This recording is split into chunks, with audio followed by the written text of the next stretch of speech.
In the ornate lobby that once hosted celebrities and dignitaries, a night clerk's muffled sobs echoed through empty corridors, carrying a weight far heavier than mere professional duty. What the hotel's owner would discover that night would change, not just the fate of his business, but the lives of everyone within its walls. Alexander "Alex" Reynolds stood in the rain across the street, studying the facade of his flagship hotel through eyes that had seen too much lately. The iconic Belmont, crown jewel of Reynolds Hospitality Group's 15 luxury properties, had been his father's pride and joy. Now, 30 years after its grand opening, something was terribly wrong. The signs were subtle at first, declining. Guest satisfaction scores, mounting complaints about service inconsistencies, and an inexplicable staff turnover rate that had tripled in the past year. But it was the anonymous email that finally forced Alex's hand.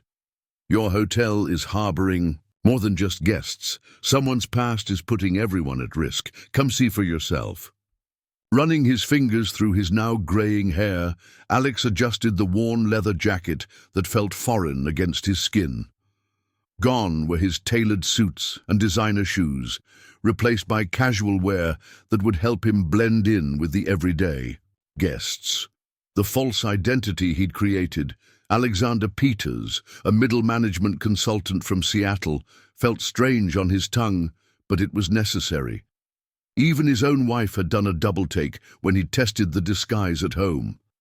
"This is ridiculous, Alex," his brother and COO James had argued during their last meeting. "We have professional investigators for this sort of thing. The board won't like you going off-grid." But Alex couldn't shake the feeling that this required a personal touch. The Belmont wasn't just another property in their portfolio. It was where he'd grown up, running through its corridors as a child, learning the hotel business from the ground up under his father's watchful eye. Now watching a young couple hurry through the revolving doors, seeking shelter from the rain, Alex noticed things his regular visits had missed. The brass fittings on the door were tarnished, the iconic Art Deco carpet in the entrance showed, where patterns that shouldn't exist with proper maintenance. And the uniformed doorman's smile seemed strained, almost fearful. The hotel's interior hit him with a wave of memories. The familiar scent of leather and polish mingled with something else. Tension, perhaps, or secrets. The lobby, while still impressive to the casual observer, showed subtle signs of decline. The fresh flowers, once changed twice daily, looked tired. The marble front desk, previously staffed by 3 attendants, now had only one. A young woman whose name tag read, Sarah Chen. She looked up as Alex approached, and he was struck by the professionalism in her smile that didn't quite reach. Her eyes, dark circles beneath carefully applied makeup, suggested long hours, and her hands moved with the slight tremor of someone running on too much coffee and too little sleep. "Welcome to the Belmont, sir," she greeted him, her voice carrying a warmth that seemed genuine, despite her obvious fatigue. "Do you have a reservation?" "Alexander Peters," he replied, intentionally softening his usual authoritative tone. "Checking. In for a week." As Sarah processed his check-in, Alex observed the lobby's evening dynamics. A security guard moved with unusual urgency toward the service elevators. A maintenance worker was carefully avoiding the gaze of a man in an expensive suit. Marcus Wagner, the hotel's general manager, Alex realized with a start. Wagner had been hired 6 months ago, highly recommended by the board. But something about his presence made the staff visibly tense. "Mr. Wagner," Sarah called out, her voice barely masking anxiety. "The situation in 1408 has been handled." Wagner's response was telling, a sharp nod followed by a cold smile that didn't reach. His eyes, "Excellent. And Sarah, don't forget our meeting tomorrow morning. Early. We need to discuss your background check." The slight flinch in Sarah's shoulders caught Alex's attention. Her fingers, still hovering over the keyboard, trembled slightly before she caught herself. Something in that exchange felt wrong, very wrong. "Your room key, Mr. Peters," Sarah said, recovering her professional demeanor. "Room 742. Michael will help you with your bags." She gestured to a young bellhop who seemed to materialize from nowhere. As Michael led the way to the elevators, Alex caught a glimpse of Sarah reaching for her phone with shaking hands, her face pale beneath the lobby's elegant lighting. The anonymous email's warning echoed in his mind. Someone's past, putting everyone at risk. What secrets lurked behind the polished facade of his father's legacy? The elevator doors closed with a soft chime, and Alex knew his investigation was just beginning. Whatever was happening at the Belmont went deeper than declining service standards or maintenance issues. There was something personal at play here, something that made his instincts as both a businessman and a human being scream in warning. Looking at his reflection in the elevator's brass panels, Alex made a silent promise to his father's memory. He would uncover the truth, no matter where it led. The Belmont had always been more than just a hotel. It was a sanctuary for both guests and staff alike. Someone was threatening that sanctuary, and Alex was determined to find out who and why. The elevator continued its smooth ascent, each floor bringing him closer to answers he wasn't sure he was ready to find. Room 742 wasn't what it used to be.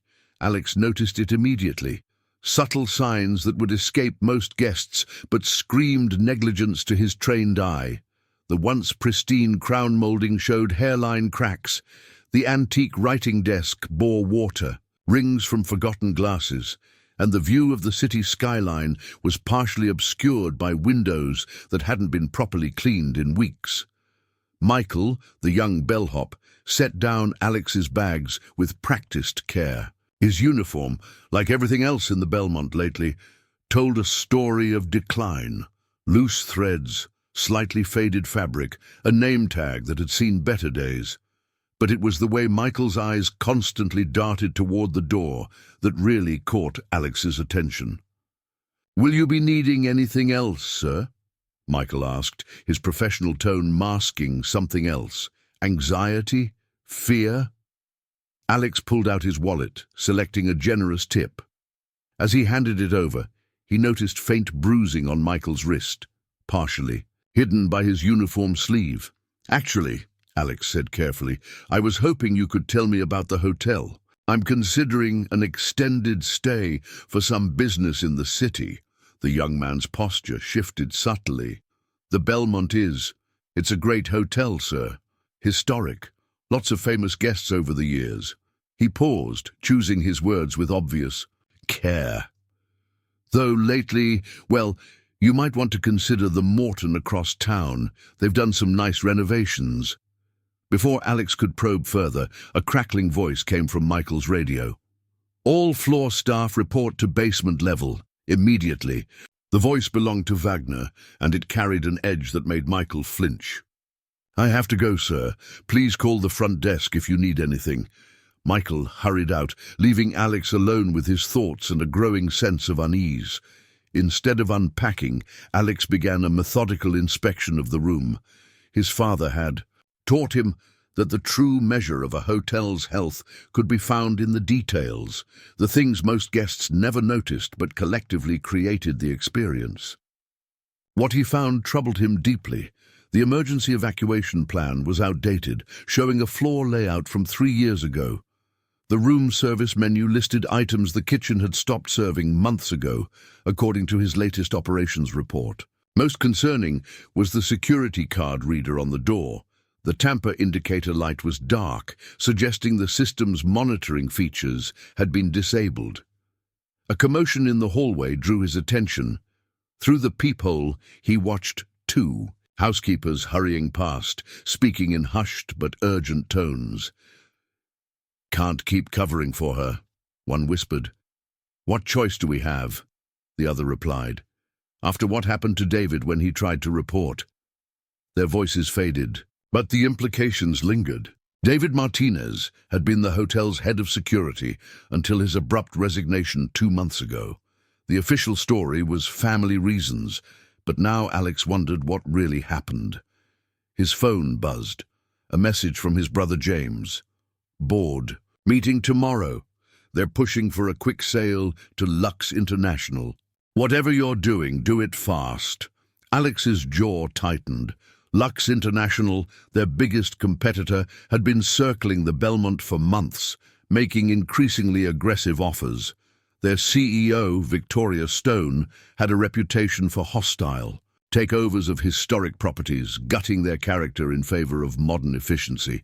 A knock at the door interrupted his thoughts. Room service. Alex hadn't ordered anything.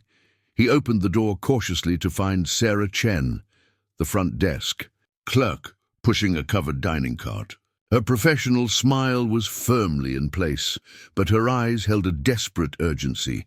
Your welcome amenity, Mr. Peters, she said loudly, then added in a whisper, Please, I need help. Alex ushered her in, noting how she positioned herself away from the room's windows.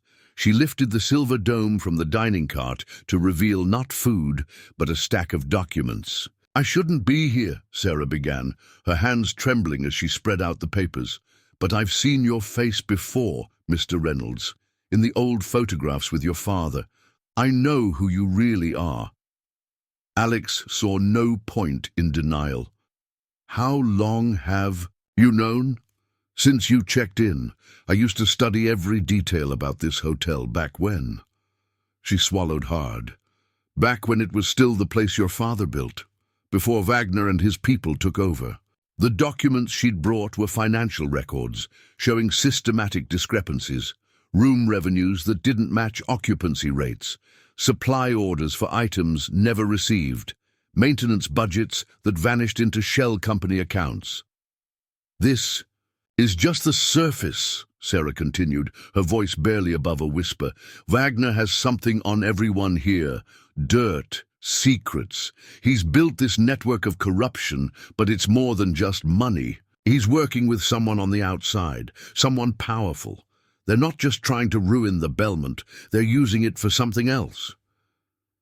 A noise in the hallway made Sarah jump. She quickly gathered the documents, sliding them back under. The cart's dome. I have to go. Wagner's calling a staff meeting in the basement. But please be careful. The last person who tried to expose this, She stopped, fear flickering across her face. What happened to them? Alex pressed. Sarah shook her head. Just watch out for the cameras in the service corridors. And whatever you do, don't trust anyone who comes to your room after midnight, even if they're wearing a hotel uniform. She slipped out as quietly as she'd come, leaving Alex with more questions than answers.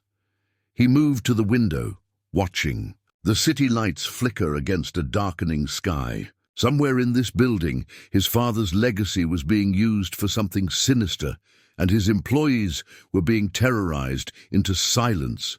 The basement meeting would be starting soon. Alex checked his phone's map of the hotel's service areas, looking for a way to get down there unnoticed.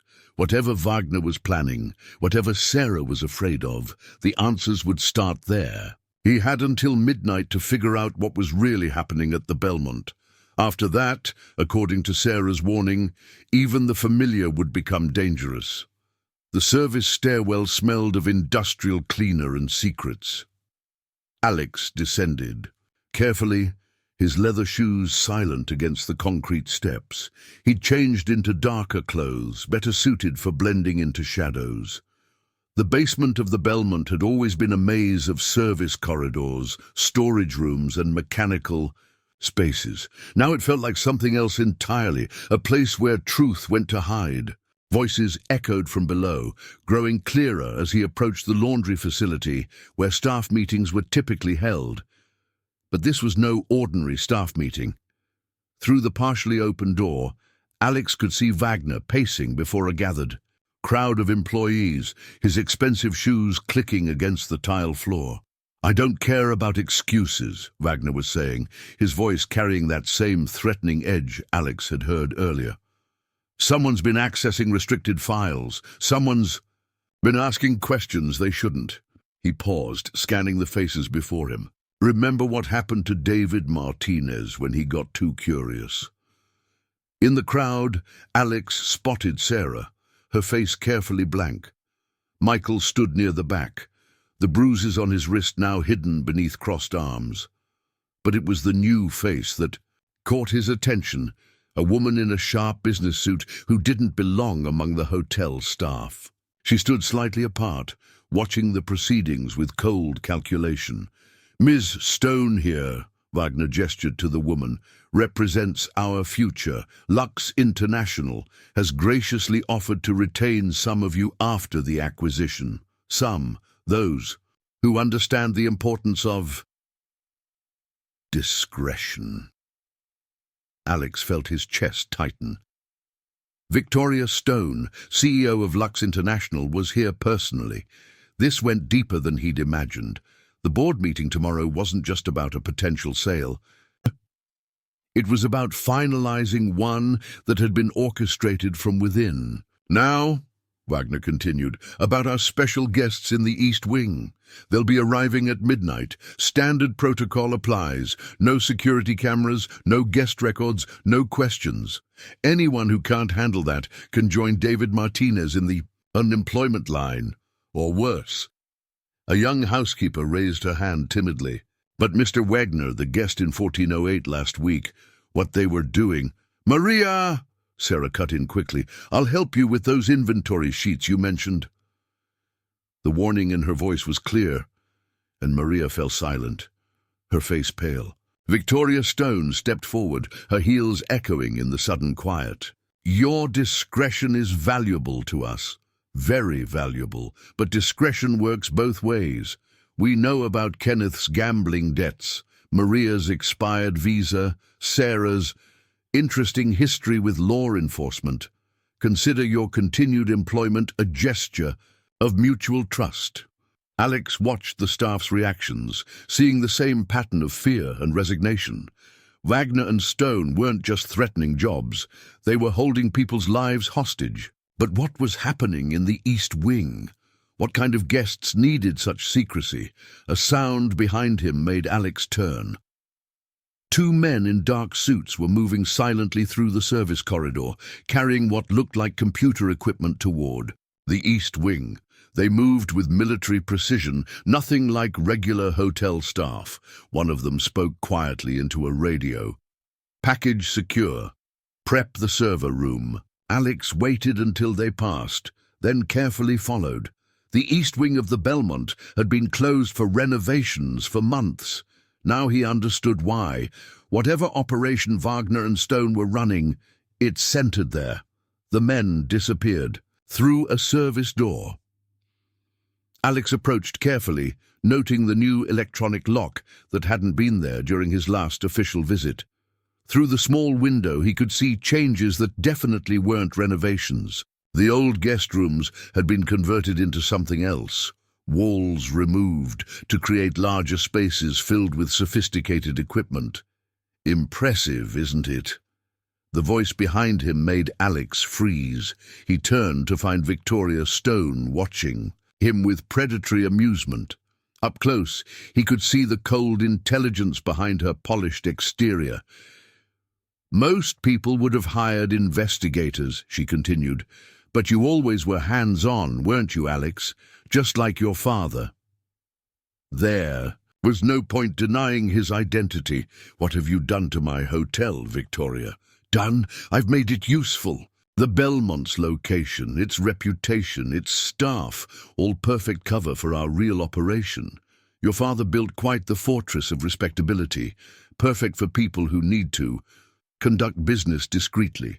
The special guests, Alex said, understanding dawning. You're using my hotel for facilitating certain financial transactions, ones that need to stay off official channels. She smiled, all teeth and no warmth. Did you really think I wanted this outdated property for its hospitality potential? The real value is in its potential for other services, services that very powerful people are willing to pay handsomely for. And my employees, the ones you're blackmailing? Insurance policies. People with secrets are easier to control. Take Sarah Chen, for instance. Did you know she used to work for the Financial Crimes Division? Until a case went wrong, evidence disappeared, and her career ended in disgrace. Now she's where we can keep an eye on her. The pieces clicked into place. The East Wing wasn't just a secret operation.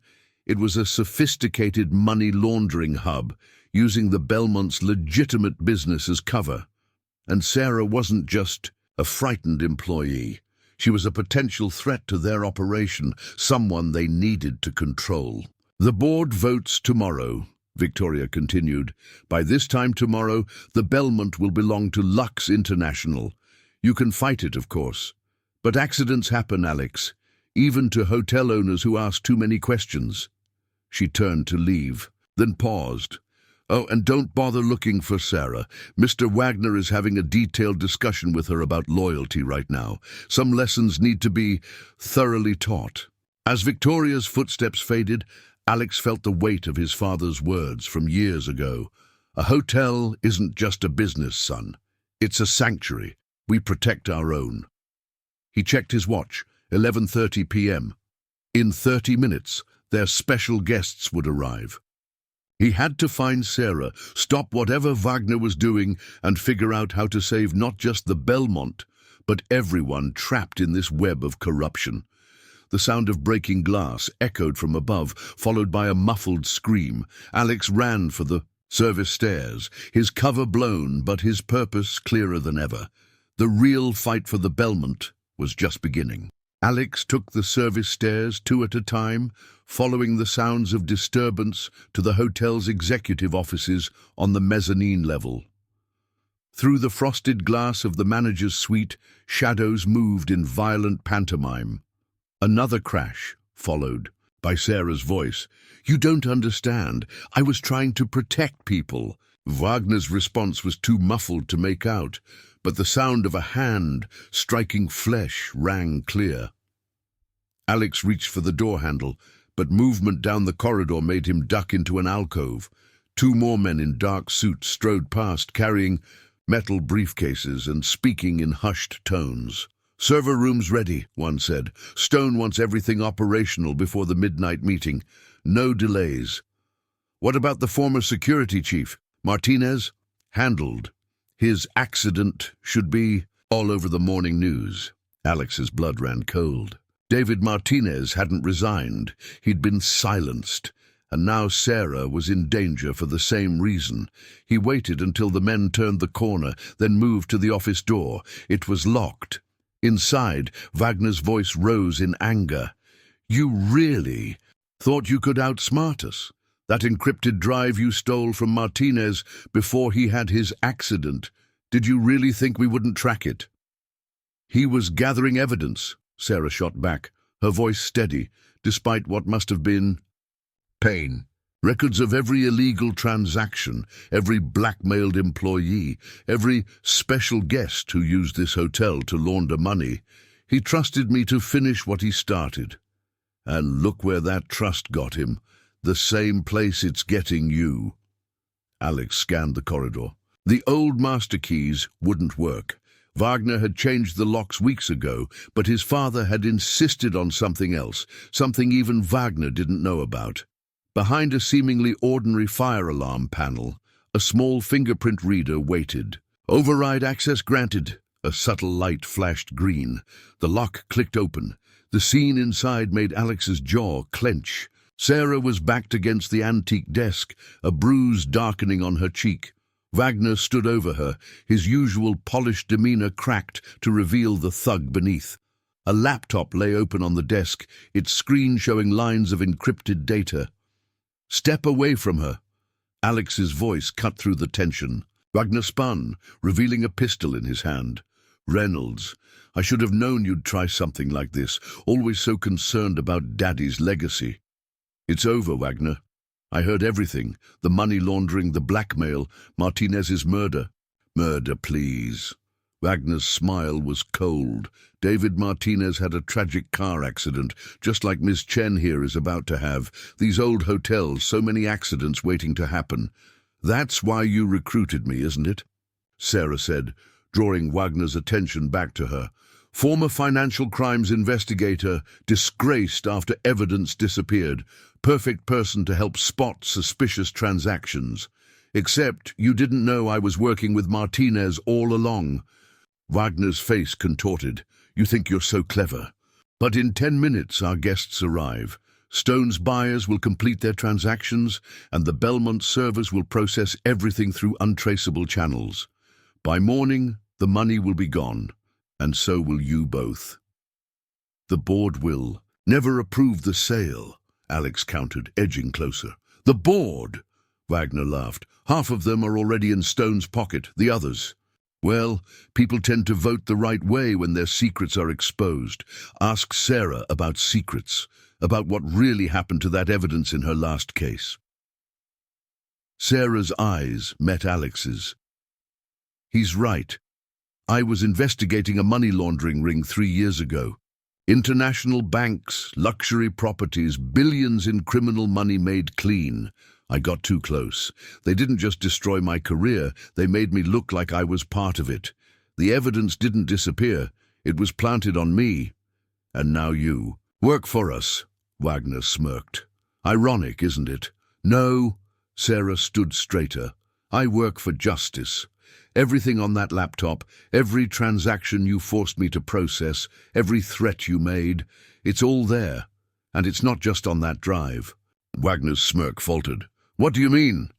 David Martinez wasn't just the Belmont's head of security. He was undercover FBI. Everything he found, everything I've added since, it's been going to a federal task force. They're not just coming for you, Wagner. They're coming for Stone, for the entire network. The color drained from Wagner's face. His finger tightened on the trigger. You're lying. She's not, Alex said. Check your phone. The board meeting tomorrow, it's not about a sale. It's a raid. Wagner lunged for his phone with his free hand. In that split second, Sarah moved. She swept the laptop off the desk into Wagner's face as Alex charged forward. The gun went off, the bullet shattering an antique mirror. They crashed together, wrestling for control of the weapon. Sarah's voice cut through the chaos. FBI, drop it, Wagner. Both men froze. Sarah stood with David Martinez's backup weapon, retrieved from a hidden compartment in the desk. Her stance was pure law enforcement. All traces of the timid hotel. Clark gone. 3 years, she said, her voice firm. 3 years undercover, working my way back to the same organization that tried to destroy me. Martinez recruited me specially for this operation. The disgrace, the blackmail, it was all part of my cover.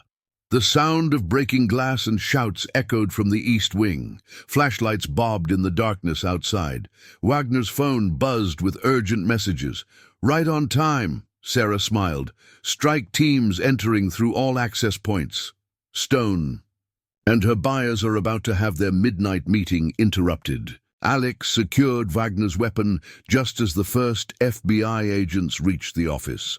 As they took Wagner into custody, Sarah turned to Alex, her professional mask finally cracking to show exhaustion. I'm sorry for the deception, Mr. Reynolds, but we needed someone on the inside, someone they'd try to control, a disgraced investigator working the front desk.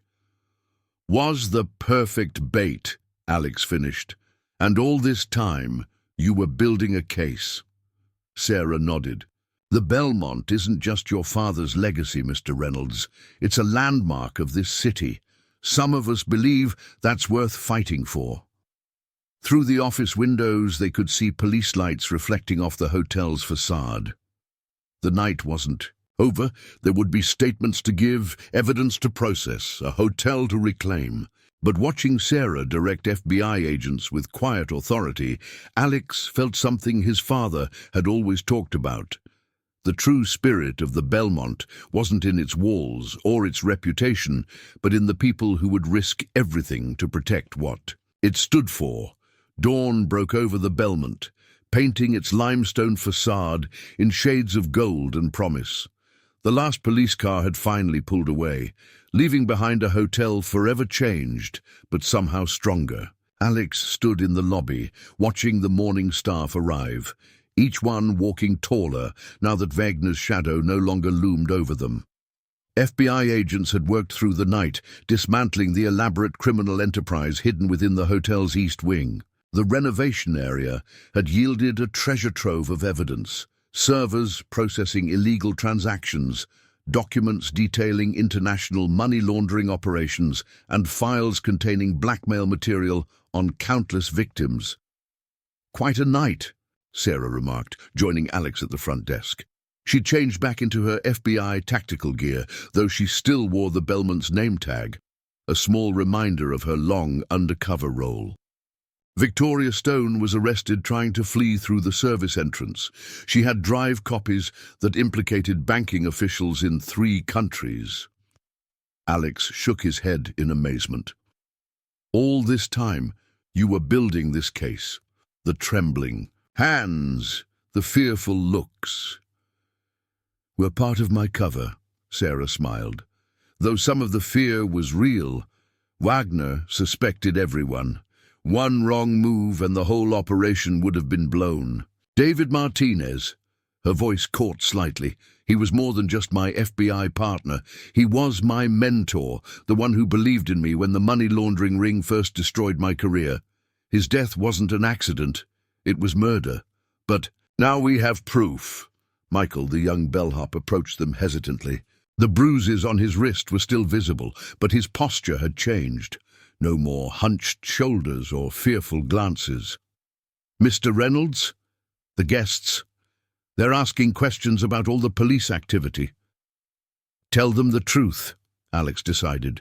"The Belmont just helped the FBI bring down an international criminal organization. It's time this hotel was known for the right kind of secrets again."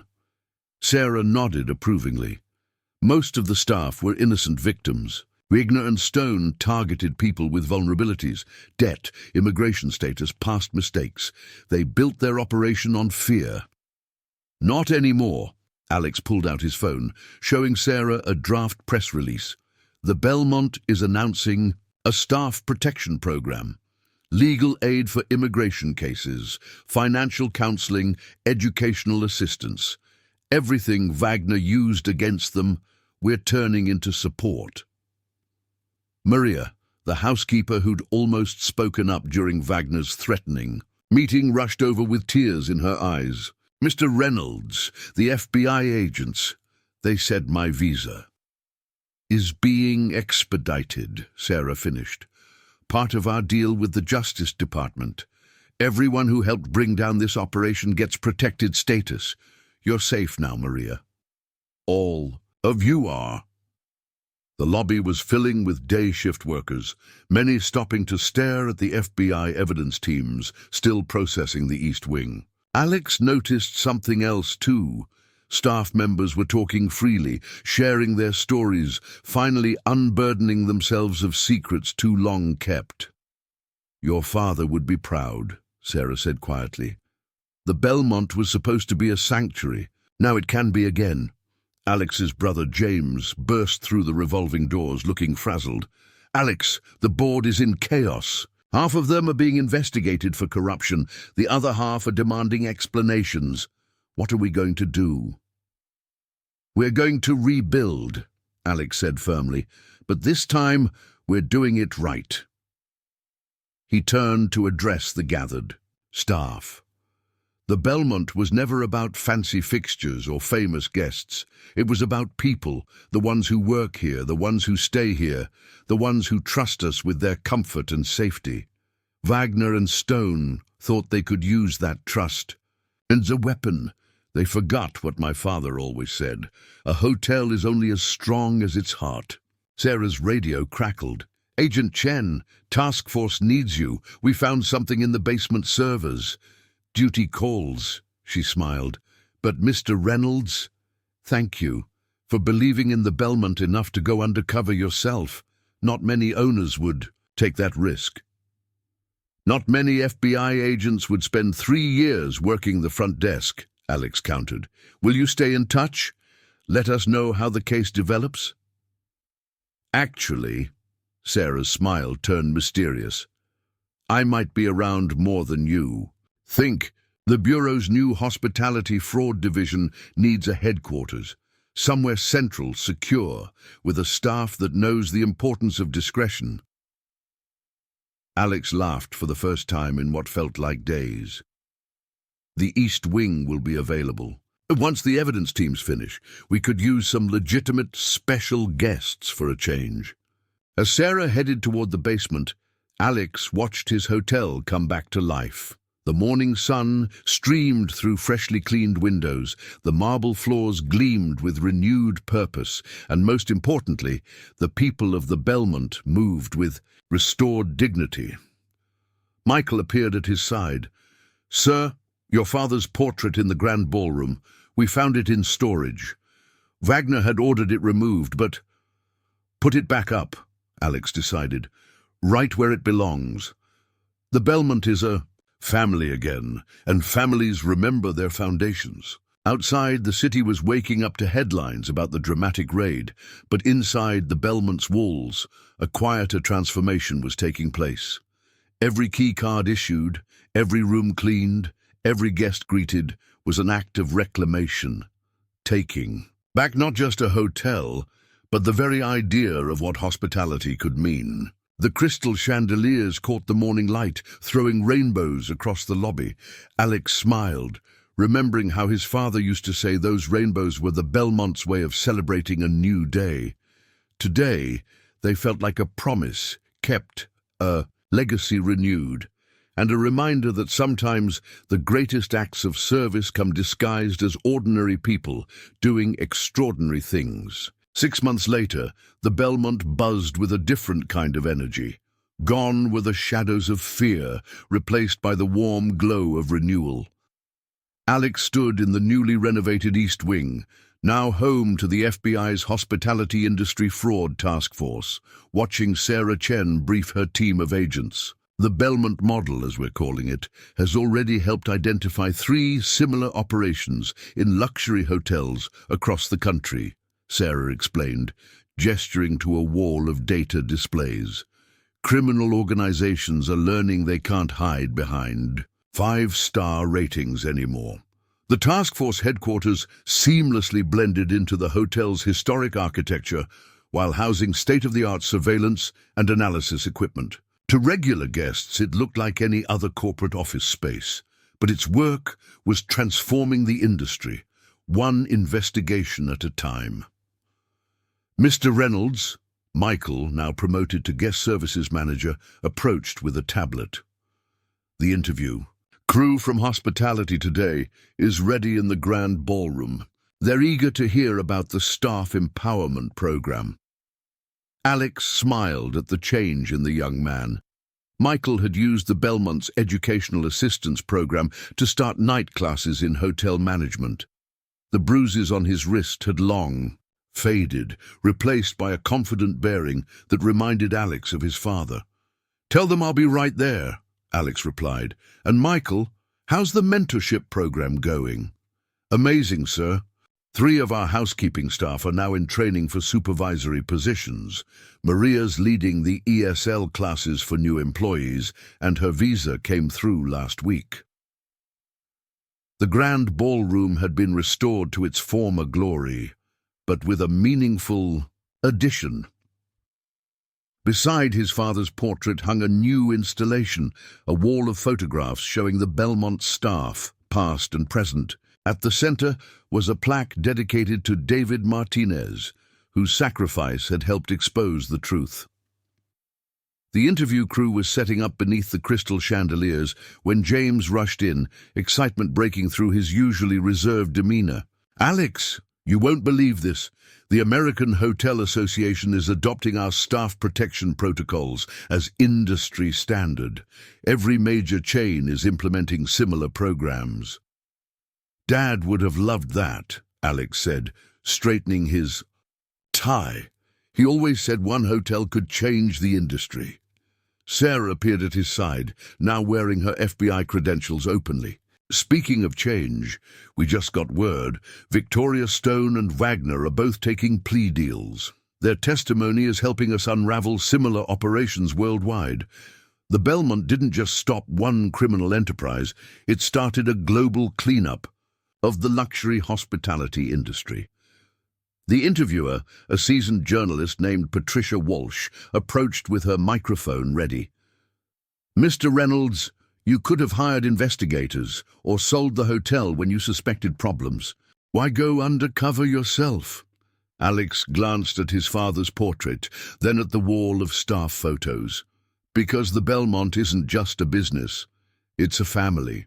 And sometimes, to protect your family, you have to see the truth with your own eyes." "Dean and Agent Chen," Patricia turned to Sarah, 3 years undercover at the front desk. That's an extraordinary commitment. Sarah smiled. "The best covers aren't the ones you create, they're the ones you live. Every guest I helped, every colleague I worked with, it was all real. That's what Wagner and Stone never understood. They saw the Belmont's reputation as a shield for their crimes. We saw it as something worth fighting for." The interview continued, but Alex's attention was drawn to the lobby, visible through the ballroom's open doors. A young couple was checking in, being greeted by the same warm hospitality his father had insisted upon decades ago. Near the concierge, in desk, a group of staff members were gathered for their daily briefing, their faces reflecting pride rather than fear.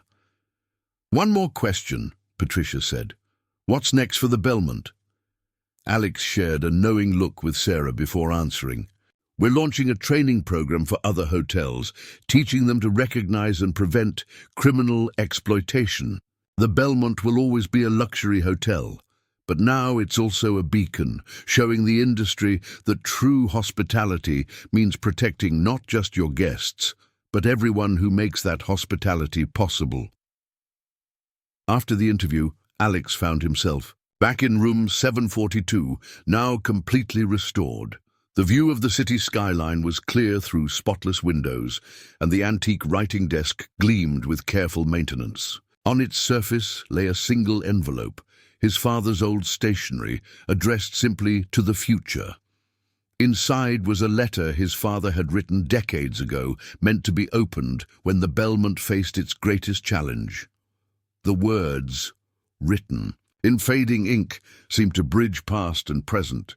To whoever reads this, the Belmont was built on a simple truth, that luxury isn't about marble floors or crystal chandeliers. It's about trust. Trust between owner and staff, between hotel and guest, between past and future. If you're reading this, that trust has been tested. But remember, every great hotel has 2 stories, the one guests see and the one written in the hearts of those who serve them. Make sure both stories are worthy of telling. With faith in the future, Edward Reynolds. Alex folded the letter, carefully, tucking it into his jacket pocket. Through the window, he could see Sarah's FBI team arriving for their shift, mixing seamlessly with hotel staff. In the lobby below, Michael was teaching new employees the Belmont's restored standards of service. Maria was leading a tour group, proudly explaining the hotel's history. The Belmont had always been more than a luxury hotel. Now it was also a symbol of resilience, a testament to the power of trust restored, and a reminder that sometimes the greatest transformations begin with one person willing to look beneath the surface. The crystal chandeliers caught the afternoon light, throwing familiar rainbows across the room, but now they seemed to signal something new, not just the end of darkness, but the dawn of a legacy renewed, one worthy of both its past and its future. 1 year after the dramatic events at the Belmont, Alex found himself standing in a familiar spot across the street, watching his hotel's facade. But this time, everything was different. The building glowed with renewed purpose, its classic architecture restored to its former glory. More importantly, the spirit inside had been transformed. Ready for the surprise? Sarah asked, joining him on the sidewalk. She'd kept her promise about staying in touch, though her role had evolved far beyond what either of them had imagined. The FBI's Hospitality Fraud Task Force had become a model program, with the Belmont serving as both its headquarters and training ground. What surprise? Alex raised an eyebrow. The International Hotel Security Conference is keeping us busy. Enough. Sarah smiled mysteriously. Remember how we could never figure out who sent that anonymous email? The one that started everything? Inside, the lobby bustled with conference attendees, hotel owners, security experts, and law enforcement officials from around the world, all gathered to learn from the Belmont's experience. Michael was leading a workshop on spotting signs of exploitation, while Maria shared her story with a rapt audience of industry professionals. "Follow me," Sarah led Alex toward the renovated business center. "There's someone you need to meet." Sitting in a quiet corner was an elderly man Alex hadn't seen in years, Bernard Chen, the Belmont's former head accountant, who'd retired shortly before Wagner took over. And suddenly, Alex understood. "You?" he asked, pieces clicking into place. "You sent the email?" Bernard nodded, his eyes twinkling. "I'd been keeping quiet books for your father for 30 years, Mr. Reynolds. When Wagner started changing numbers, asking for unusual access, I knew something was wrong, but I needed someone who could see it firsthand." "But why not come to me directly?" "Because the Belmont needed more than just an owner's intervention," Sarah explained. "Dad saw the bigger picture. He knew the hotel industry had a systemic problem that required a systemic solution." Alex turned to her in surprise. "Dad?" Bernard Chen smiled proudly at his daughter. "Sarah was already undercover with the FBI when I noticed Wagner's activities. When I told her about my concerns, she convinced her superiors to make the Belmont the centerpiece of a larger investigation. The disgraced financial investigator seeking redemption through a hotel job," Sarah added. "It was the perfect cover, and having my father as a hidden source inside made it even more convincing." The revelation struck Alex deeply. All this time, the Belmont salvation had been orchestrated by one of its most loyal servants, working in secret with his own daughter to protect not just the hotel, but the entire industry. James burst into the business center, excitement evident. "Alex, you won't believe this. The International Hotel Association just voted unanimously to adopt transparency protocols. The Belmont standard is going global." On the conference room screens, news footage showed the impact of their work. Luxury hotels worldwide implementing staff protection programs, new industry regulations being passed, criminal networks being exposed and dismantled. What had started with one anonymous email had sparked a revolution in hospitality security. "There's more," Sarah added. "Remember those files we found in Wagner's office? They led us to something bigger. The task force just uncovered a network of corrupt hotel inspectors working with criminal organizations. They were using luxury hotels across 3 continents for money laundering." "Just like you always suspected," Bernard said quietly. The hospitality industry was becoming a haven for international crime. But now, thanks to the Belmont, that's changing. Through the business center windows, Alex could see a group of hotel workers from around the world sharing their stories, each one echoing the Belmont's journey from exploitation to empowerment. Maria was there, now a certified trainer helping other hotels implement employee protection programs. Michael stood beside her, his textbook suggesting he was well on his way to a degree in hospitality management. "Your father once told me," Bernard reminisced, "that a hotel's true measure isn't in its star rating, but in how it lifts people up, both guests and staff. I think we've finally proven him right." A young bellhop from another hotel approached their group, tears in his eyes. Mr. Reynolds, I just wanted to say what you did here, what the Belmont represents now. It gave me courage to report similar activities at my hotel in Singapore. The authorities there used your model to shut down a trafficking operation. Alex felt the weight of his father's legacy, now transformed into something even greater. The Belmont hadn't just cleaned up its own house, it had become a beacon of hope for an entire industry. "We're not done yet," Sarah announced. "The task force is expanding. We're establishing similar operations in hotels across the globe. The criminals thought they could hide behind luxury. Now that same luxury will be their downfall." As the conference continued below, Alex found himself back in his father's old office. The portrait on the wall seemed to smile knowingly, as if Edward Reynolds had somehow foreseen that his hotel would one day stand for something far greater than hospitality. Bernard joined him, leaning on his cane. "You know, your father and I used to talk about the Belmont's future. He always said it wasn't about the building, it was about the spirit inside, the spirit that makes people stand up for what's right, even when it's hard." "Thank you," Alex said simply, "for being that spirit, for starting all of this." Outside, the sun was setting on the Belmont, its windows glowing with warmth and purpose. Inside, people from across the globe shared stories of transformation, of justice, of hope restored. The anonymous email that had started it all had done more than save one hotel. It had sparked a movement that would protect countless lives. The crystal chandeliers sparkled above, their light reflecting off the faces of those gathered below. Each reflection seemed to carry a promise that wherever there was darkness, someone would have the courage to shine a light. And sometimes that light would start with a single message sent by someone who cared enough to make a difference. A month after the international conference, the Belmont faced an unexpected challenge. Alex sat in the newly renovated security office, watching multiple screens with growing concern. Hotels that had adopted the Belmont's protection protocols were reporting cyber attacks.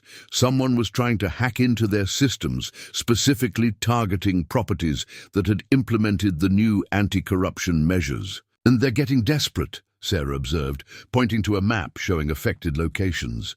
Red dots blinked across 3 continents. "The criminal networks we displaced are fighting back." Michael rushed in, tablet in hand. "Mr. Reynolds, you need to see this. Our reservation system picked up something strange. Multiple bookings under names connected to former Lux International executives.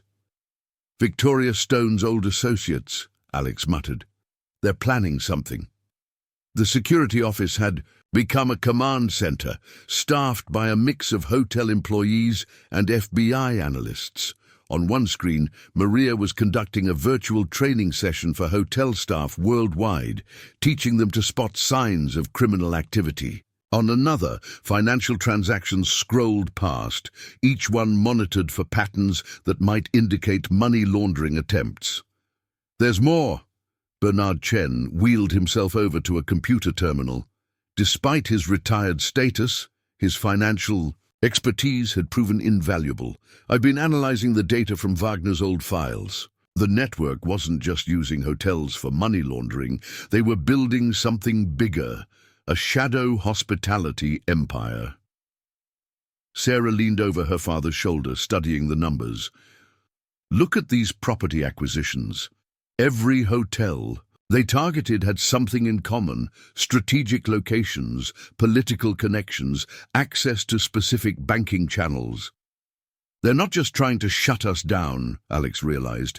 "They're trying to rebuild their network, and they're starting with the hotels that refused to join the Belmont standard." The room fell silent as implications sank in. Their victory hadn't ended the threat, it had just forced it to evolve. But this time, they weren't facing it alone. James entered with new faces, hotel owners from Dubai, Singapore and London, all partners in the growing alliance of protected properties. "The international task force is in place," he announced. "Every hotel in our network is now connected through secure channels. If one property spots suspicious activity—" "They all know," Sarah finished, "a net of protection spanning the globe." A young analyst raised her hand. "Sir, we're detecting unusual traffic in the Belmont's own systems. Someone's trying to access the old server configurations from the East Wing." "They want the blueprints," Bernard said quietly, "the exact details of how Wagner and Stone set up their operation. With that information, they could replicate it anywhere." Alex straightened his tie, a habit that emerged when making tough decisions. "Then let's give them what they want, with a twist." He turned to Sarah. "Remember how we trapped Wagner? Sometimes the best way to catch a thief is to let them think they've succeeded." Sarah smiled, already typing commands into her terminal. "We can use the Belmont systems as bait, track anyone who tries to access them." Michael, who had been studying hotel management, offered an insight.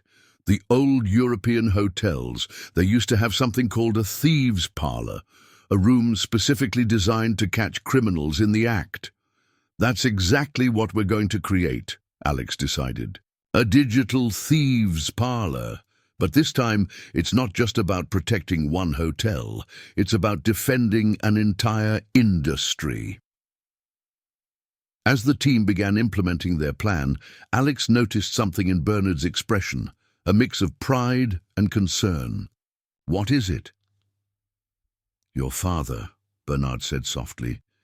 "He always believed hotels were more than businesses. They're crossroads where lives intersect, where stories unfold. Now they're becoming something else. Fortresses protecting good people from those who would exploit them." Through the office windows, Alex could see guests arriving, unaware of the silent battle being waged to protect their safety. A family checking in, business travelers heading to meetings, a tour group excited to explore the city. The Belmont's daily rhythm continued, but beneath the surface, a new chapter was unfolding. "Send out the alert," Alex instructed his team. "Tell every hotel in our network, the next phase has begun. The criminals think they can outsmart us by going digital. They're about to learn that the Belmont's greatest security isn't in its systems or protocols. It's in its people," Sarah finished. "And now those people are everywhere." And as night fell over the Belmont, lights winked on in hotels across the world, each one a beacon in a growing network of protection, each one ready to face whatever challenges lay ahead. The game of shadows was shifting to a new battlefield. But this time, the light had the advantage. The digital trap was set. 3 days after implementing their thieves' parlor strategy, the Belmont security team watched as their carefully crafted bait drew attention. But what they discovered sent chills through the command center. "These aren't just random hackers," Sarah explained, pointing to lines of code scrolling across her screen. "They're using algorithms I've only seen once before, during my original investigation into Stone's organization, the one that nearly destroyed my career." Alex leaned closer, watching patterns emerge in the data. "You mean this goes higher than Stone or Wagner? They were just middle management. The real players are finally showing themselves." Michael burst into the room, his usual composure shaken. "Mr. Reynolds, we have a situation. A guest just tried to check in, Evelyn Martinez." The name hit like a thunderbolt. David Martinez's widow, who'd moved away after his accident, was now standing in their lobby. "That's impossible," Sarah whispered. "She's supposed to be in witness protection." Through the security feeds, they watched the elegant woman at the front desk. She carried herself with quiet dignity, but her eyes held a haunted look that spoke of sleepless nights and constant vigilance. "She's not alone," Bernard noted, enhancing another camera feed. 2 men in suits had entered through different doors, their movements too coordinated to be coincidental. They followed her here. Alex made a quick decision. "Michael, have the staff initiate Protocol 7. It was a security measure they'd developed after Wagner's arrest, designed to protect threatened guests without causing panic. Within minutes, the lobby transformed. A tour group spontaneously gathered near the entrance, blocking sightlines. Housekeeping carts appeared in strategic positions. Every potential threat was subtly contained without a single guest noticing anything unusual. Sarah was already moving. "Dad, coordinate with the task force. If they found Evelyn..." "They might have compromised other protected witnesses," Bernard finished, wheeling to his terminal. "I'll alert the network." Alex caught up with Sarah at the service elevator. "You know this might be a trap." "Everything about the Belmont started with a trap," she replied, checking her weapon. "The question is, who's really hunting whom?" They emerged on the mezzanine level, where Evelyn Martinez had been quietly escorted by staff trained in the new protocols. The woman looked up as they entered the secure conference room, her eyes fixing on Sarah. "Agent Chen," she said softly. "David always said you were the one person he trusted completely." "Mrs. Martinez," Sarah started, but Evelyn cut her off. "I know who's behind it all, why they killed David, why they're attacking the hotel network now. It's not about money laundering anymore. It's about something they're planning to hide in plain sight, using compromised hotels across the world." She reached into her bag, producing a small device. David didn't just keep records of their transactions. He found their blueprint, Project Phoenix, a plan to use luxury hotels as relay points for something bigger than money. Information, blackmail, political leverage. They're building a shadow intelligence network. Suddenly, the lights flickered. On Sarah's phone, urgent messages flashed from the security team. The hotel's systems were under attack, but this was different from the previous probes. This was an all-out assault. "They followed my access codes," Evelyn realized, horror dawning. "They let me escape witness protection knowing I'd come here." Alex was already calling down to the command center. "Bernard, initiate the sanctuary protocol. Lock down everything." But Bernard's response was grim. "It's not just us, Alex. Every hotel in the network is being hit simultaneously. They're trying to blind us all at once." Through the windows, they could see the city's skyline, dotted with hotels that were part of their protection network. One by one, lights began flickering in buildings across the horizon. "This isn't just an attack," Sarah said, understanding dawning. "It's a statement. They're showing us their reach." Evelyn clutched the device containing David's evidence. "There's more. The names, the connections. It goes into governments, international finance, intelligence agencies. David died because he discovered their endgame. They don't just want to control hotels, they want to control the information that flows through them."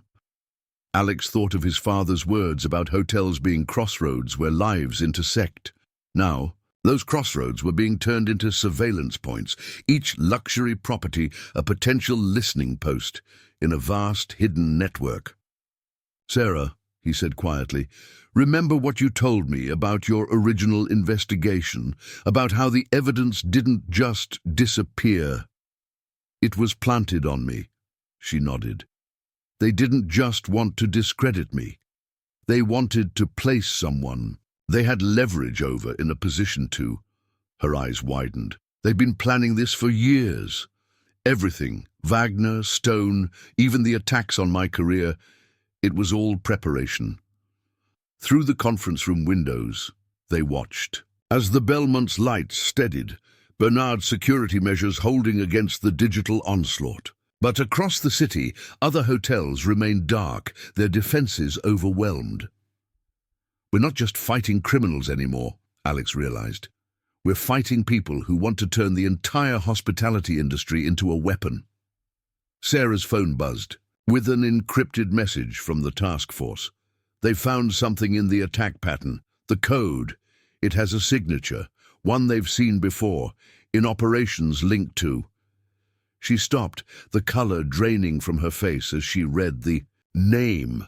Some secrets, it seemed, could shake even the most seasoned FBI agent. The question now wasn't just how to protect the Belmont, but how to defend an entire industry from an enemy that had been hiding in its shadows all along, waiting for the perfect moment to strike.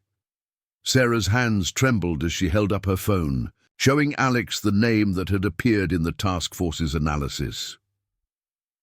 Adrian Chen, my brother.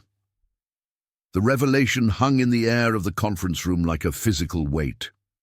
Bernard Chen closed his eyes, years of carefully guarded pain evident on his face.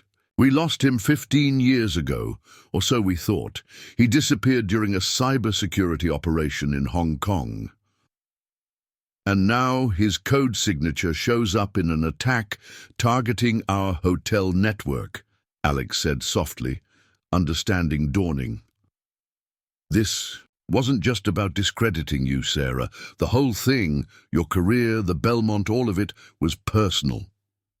Evelyn Martinez studied the device she'd brought, her expression grim. David mentioned an Adrian in his notes. A ghost in the machine, he called him. Someone who could make hotel security systems dance to his tune. Through the windows, they could see more hotels regaining power as Bernard's security protocols spread through their network. But the attack had left its mark, a demonstration of vulnerability that shook their confidence. "I need to show you something," Bernard said suddenly, wheeling his chair to a hidden wall panel. His fingers found a concealed scanner, and a section of the wall slid aside to reveal a small room filled with old computer servers. "This was your father's private security system, Alex. The one he used to protect certain guests, people who needed to disappear for a while." Alex stared at the hidden room, another piece of his father's legacy clicking into place. The Belmont wasn't just a luxury hotel, it was a sanctuary. "And Adrian helped design this system," Sarah added, recognition flooding her features. "Before he disappeared. Dad, that's why you kept working here after retirement, isn't it? You were watching for signs of him." Bernard nodded sadly. "The attack pattern today, it used back doors Adrian built into the original system. Doors only he would know about." He pulled up old security footage on a dusty monitor. "Look at this." The screen showed grainy footage from years ago. A younger Adrian Chen, working late in the hotel's IT office, his fingers flying over a keyboard. But it was what was on his screen that caught their attention. "Project Phoenix," Evelyn whispered. "He was involved from the beginning." "Not involved," Sarah corrected, studying the footage. "He created it. The whole plan to turn luxury hotels into surveillance networks. It was his design. And now they're using him to implement it," Alex finished. "The question is, willingly or under duress?" A soft chime from Sarah's phone interrupted them. An encrypted message appeared. "Little sister, still trying to save the world? Some things are bigger than one hotel. Back off while you can." Sarah's face hardened. "He's watching us right now." Bernard wheeled to a terminal, his fingers moving with unexpected speed. The message came through the Belmont's old communication system, the one Adrian helped design. "He's not just watching, he's here, in the building's network." "Can you trace it?" Alex asked, but Bernard was already shaking his head. "Adrian wrote this system, he knows all its hiding places, but..." A small smile crossed his face. He might have forgotten who taught him his first coding lessons. Working together, father and daughter began a complex dance through the Belmont's digital architecture. To Alex, it looked like they were speaking a private language, finishing each other's commands, anticipating each other's moves. "There," Sarah pointed to a pattern in the data flow. "He always had a tell, a tiny signature in his code. Dad used to catch him sneaking extra computer time by looking for it." "In the service elevator controls," Bernard confirmed. "He's using them to bounce his signal, which means he's in the building," Evelyn realized. "Actually here, not just in the system." Alex was already moving. Michael, seal all exits quietly. Make it look like a routine security check. Into his radio he added, all department heads, initiate guest protection protocol. Natural barriers only. Within minutes, the Belmont's public spaces transformed. A piano player began an impromptu concert in the lobby, drawing guests to sit and listen. A wine tasting materialized in the restaurant, creating a crowd of witnesses. Every exit was casually but effectively covered. Found him, Bernard announced, accessing the system through a maintenance terminal in the old East Wing, where it all started. Sarah checked her weapon, but Alex caught her arm. Wait. If he's really been watching, he knows every tactical approach. We need something he won't expect. What did you have in mind? Alex smiled, an echo of his father's determination in his eyes. Sometimes, to catch someone hiding in shadows, you have to step into the light. Bernard, can you get me on the hotel's public address system? As Bernard worked, Alex thought about everything the Belmont stood for. Not just luxury and service, but sanctuary and justice. His father had built more than a hotel. He'd created a haven for those in need of protection. Now it was time to offer that protection to someone else who might be trapped in a game they never wanted to play. The speakers crackled to life throughout the hotel. Alex took a deep breath and began to speak, his voice carrying to every corner of the Belmont, including where he knew his quarry was hiding. Adrian Chen, your father and sister have missed you for 15 years. Whatever you're involved in, whatever they're making you do, the Belmont has always been a place where people can find sanctuary. Come home. Let us help. The silence that followed was deafening, broken only by the soft piano music floating up from the lobby. They waited, watching the security feeds, hoping they hadn't just made a terrible mistake. Then, on every screen in the command center, a message appeared. The sanctuary has been compromised, but not by me. Meet me where it all began. Room 742. Come alone, little sister. Time to learn what Phoenix really is. Room 742 held memories for everyone now. For Alex, it was where his undercover journey began. For Sarah, it represented the starting point of her long mission to protect the Belmont. But as she stood outside its door, hand hovering over the handle, it was about to become something else. The place where a 15-year-old wound might finally heal. I should go with you, Alex insisted, but Sarah shook her head. Adrian was always protective of me, even when we were kids. If he's being coerced, seeing me alone might be his only chance to tell the truth. She touched the small transmitter hidden in her collar. Besides, I'm not really alone, am I? In the security office, Bernard watched multiple camera feeds, his expression torn between hope and fear. The room's systems are completely dark. Adrian's blocked everything, cameras, microphones, even the electronic lock. Just like old times, Sarah smiled sadly. He always did like to control the game. Taking a deep breath, she opened the door. The room was dimly lit, curtains drawn against the city lights. A figure stood by the window, silhouetted against the faint glow that seeped through. Taller than she remembered, but the way he held himself, slightly turned, ready to move. That was pure Adrian. "Hello, little sister." His voice was deeper, carrying traces of many places, many identities. Still charging into danger to save everyone? Hello, big brother, still hiding in shadows to protect me? He turned, and 15 years melted away.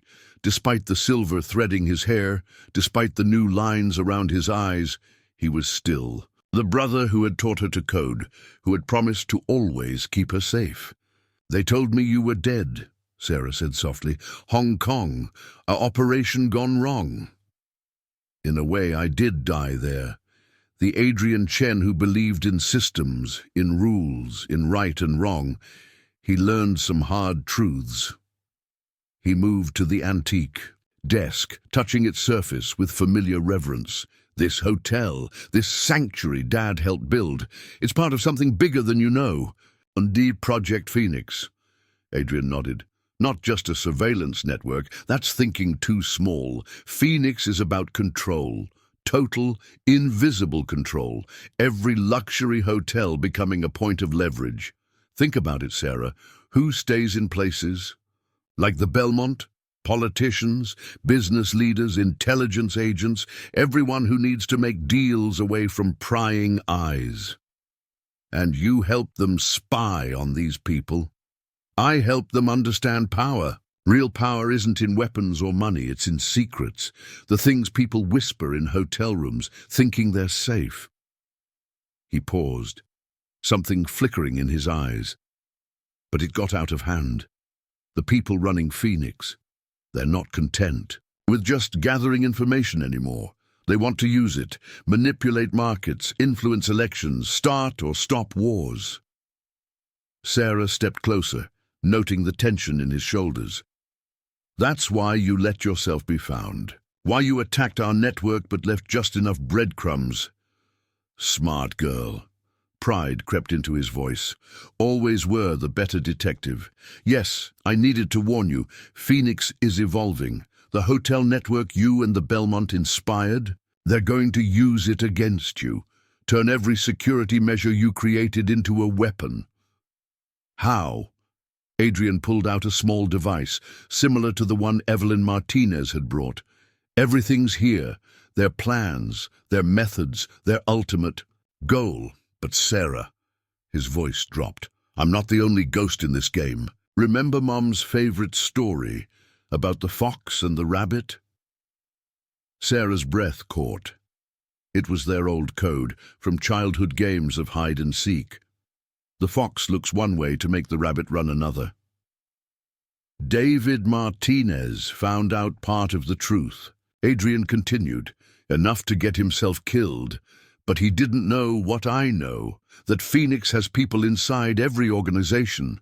Law enforcement, hotels, even. The FBI, Sarah finished, cold realization dawning. That's why you didn't come in from the cold, why you stayed hidden. There's no coming in from this cold, little sister.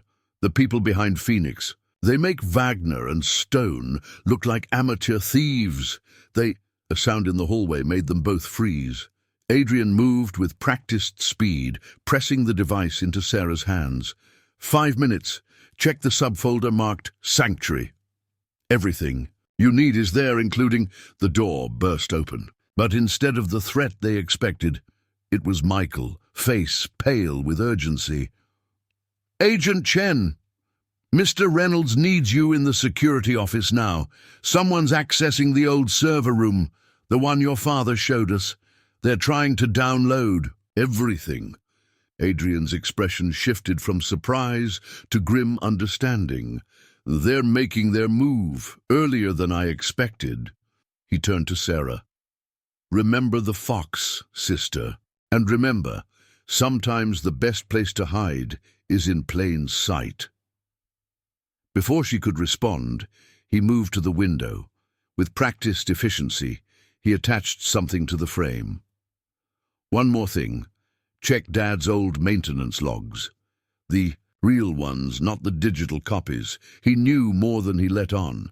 Adrian, wait! But he was already moving, the window opening silently.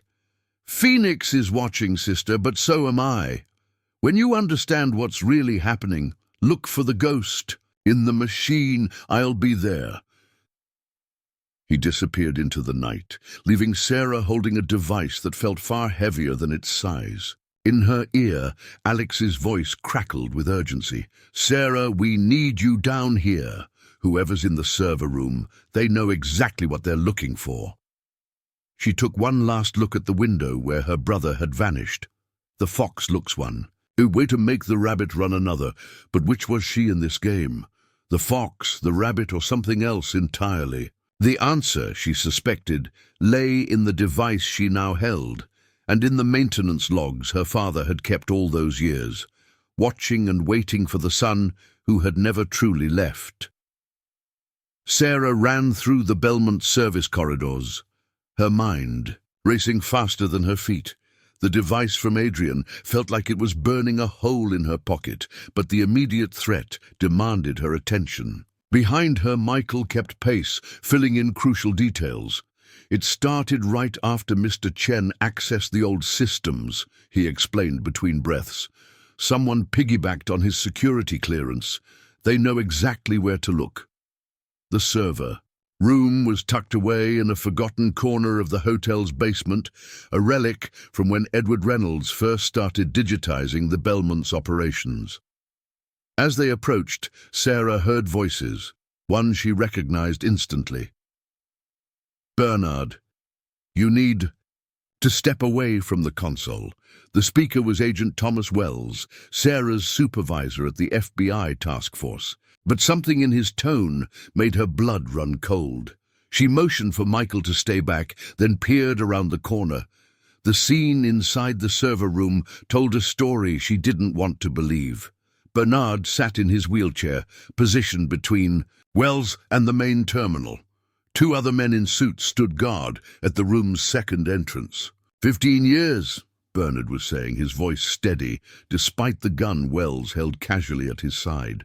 15 years I've been waiting for someone to come for these servers. I just didn't expect it to be you, Tom.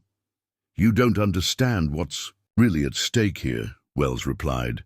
Phoenix isn't just about surveillance or control, it's about prevention. Do you know how many terrorist plots we've stopped? How many wars we've prevented, all because we can see what happens in places like the Belmont? Sarah's hand moved to her weapon, but she forced herself to wait. Something in her father's posture told her he had a plan. And that justifies turning every hotel into a listening post? Bernard's fingers moved subtly across his armrest. Blackmailing innocent people. Killing David Martinez. Martinez was a casualty of progress. Just like your son would have been if he hadn't been smart enough to join us. Wells stepped closer to the servers. Now, override the security lockdown. We know Edward Reynolds built in manual controls, and you're the only one left who knows them. Sarah felt a slight vibration in her pocket. The device Adrian had given her was receiving something. A data stream. She glanced at its screen and nearly gasped. Her father wasn't just stalling, he was backing up the servers, using old protocols Adrian had built into the system. "You're right about one thing," Bernard said, his voice taking on a strange tone. "Edward did build in manual controls, but not the kind you're thinking of." His fingers found a hidden panel in his wheelchair's armrest. A soft click echoed through the room, followed by a whirring sound from the servers. Wells' eyes widened. "What did you do?" Edward Reynolds believed hotels should protect their guests' privacy, not exploit it. Bernard smiled sadly. "Everything in these servers is encrypted with a quantum key that changes every 30 seconds, the only backup." He nodded toward where Sarah hid, somehow knowing she was there. "Is already in safer hands." "The device," Sarah whispered, understanding dawning. Adrian hadn't just given her evidence about Phoenix. He'd given her the key to everything their father had been protecting. Wells raised his gun. "Override it. Now." "I can't," Bernard said simply. "The system is designed to detect coercion. The moment you threatened me, it locked everyone out, even me." Sarah had heard enough. She stepped into view, weapon drawn. "FBI, drop it, Wells." But Wells just smiled. "Agent Chen, right on time. Did you really think we didn't know about your brother's little warning? Phoenix sees everything, Sarah, including this pathetic attempt to play hero." The other agents drew their weapons, creating a Mexican standoff. Through the open door, Sarah could see Michael quietly alerting hotel security through hand signals. They'd developed after Wagner's arrest. "You're right," she said, keeping her gun steady. "Phoenix does see everything. That's why Adrian made sure to record your confession about Martinez. It's already been uploaded to every major news outlet, courtesy of the Belmont's guest Wi-Fi network." Wells faltered for just a moment, long enough for Bernard to act. His wheelchair's hidden compartment produced a small device that sent out an electromagnetic pulse, temporarily disabling every electronic device in the room. In the sudden darkness, years of FBI training took over. Sarah moved by instinct, disarming the nearest agent while hotel security flooded in from both entrances. The fight was brief but intense. When emergency lights flickered on, Wells and his men were in custody. "Dad!" Sarah rushed to Bernard, checking him for injuries. "How did you know I was there?" He smiled, patting her hand.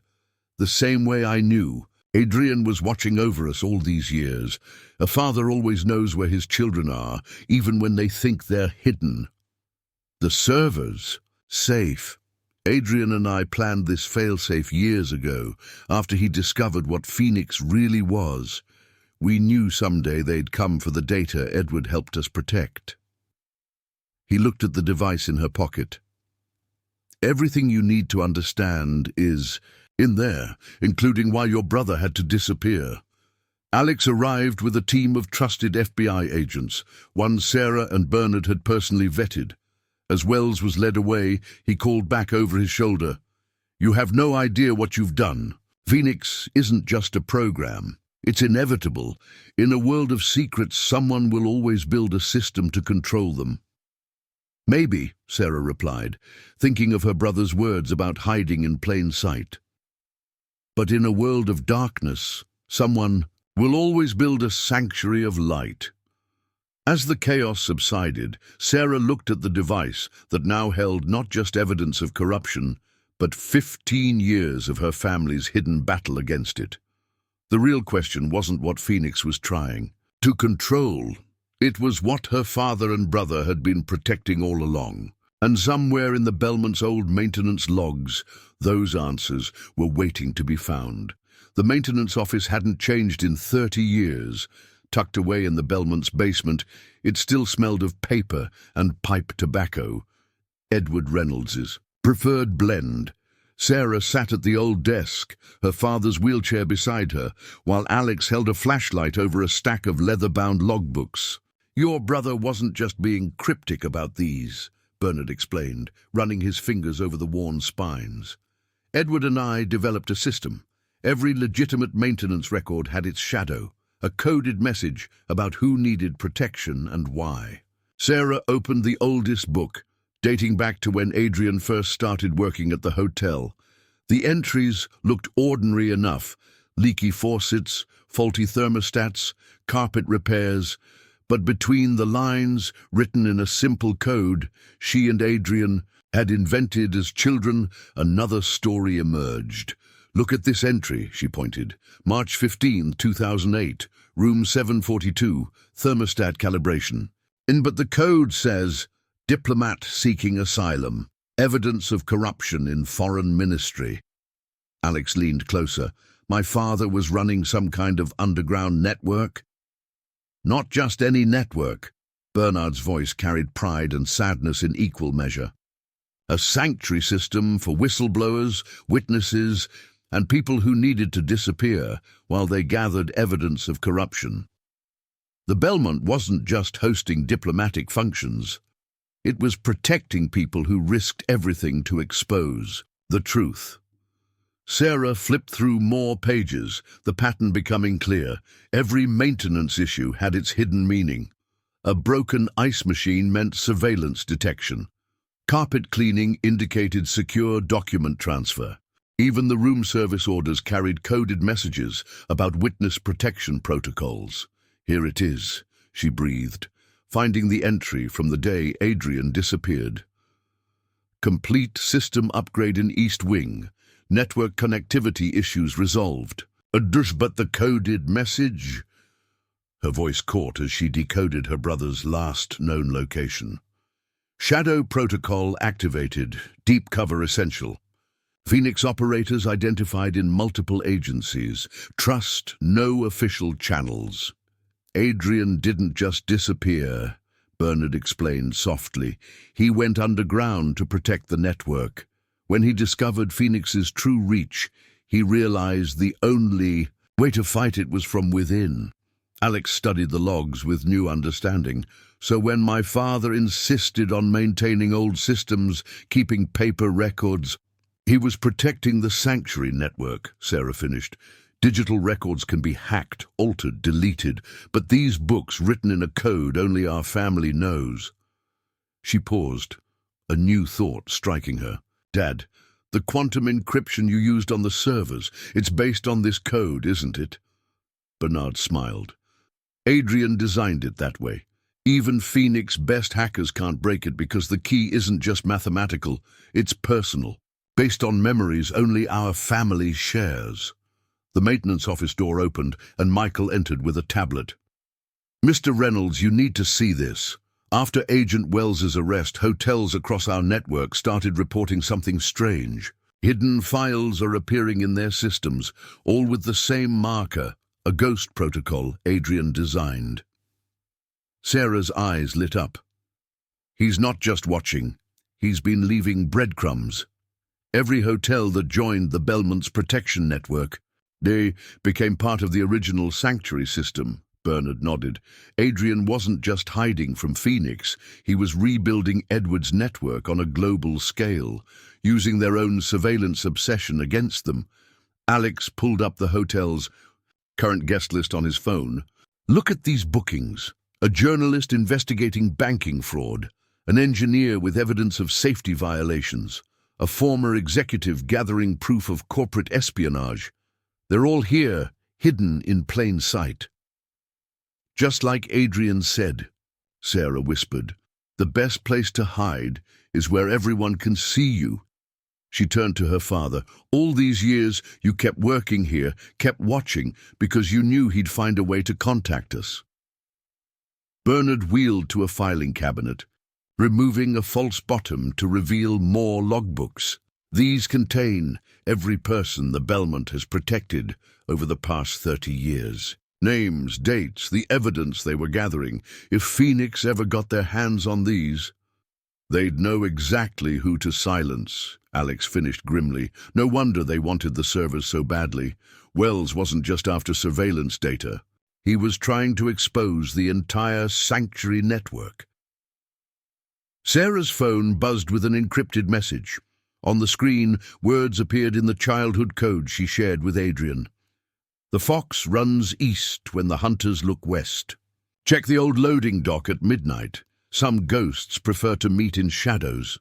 He's here, she breathed, still in the hotel. Bernard gripped her hand. Sarah, be careful. Even with Wells arrested, we don't know how deep Phoenix's infiltration goes. Adrian's message about trusting no official channels means we trust family, she finished, and the Belmont is family. She looked at Alex. Your father built more than a hotel. He built a fortress for truth. Alex nodded, understanding the weight of his inheritance. Then let's make sure it stays that way. Michael, initiate full protection protocols. If Adrian's planning something at the loading dock, we need to make sure Phoenix can't interfere. As they prepared for midnight, Sarah studied the maintenance logs one last time. Each entry represented someone who had risked everything to expose corruption, who had found sanctuary within the Belmont's walls. Now it was their turn to protect that legacy, to ensure the hotel remained what Edward Reynolds had always intended, a beacon of hope in a world of shadows. The loading dock at midnight was a world of shadows and whispers.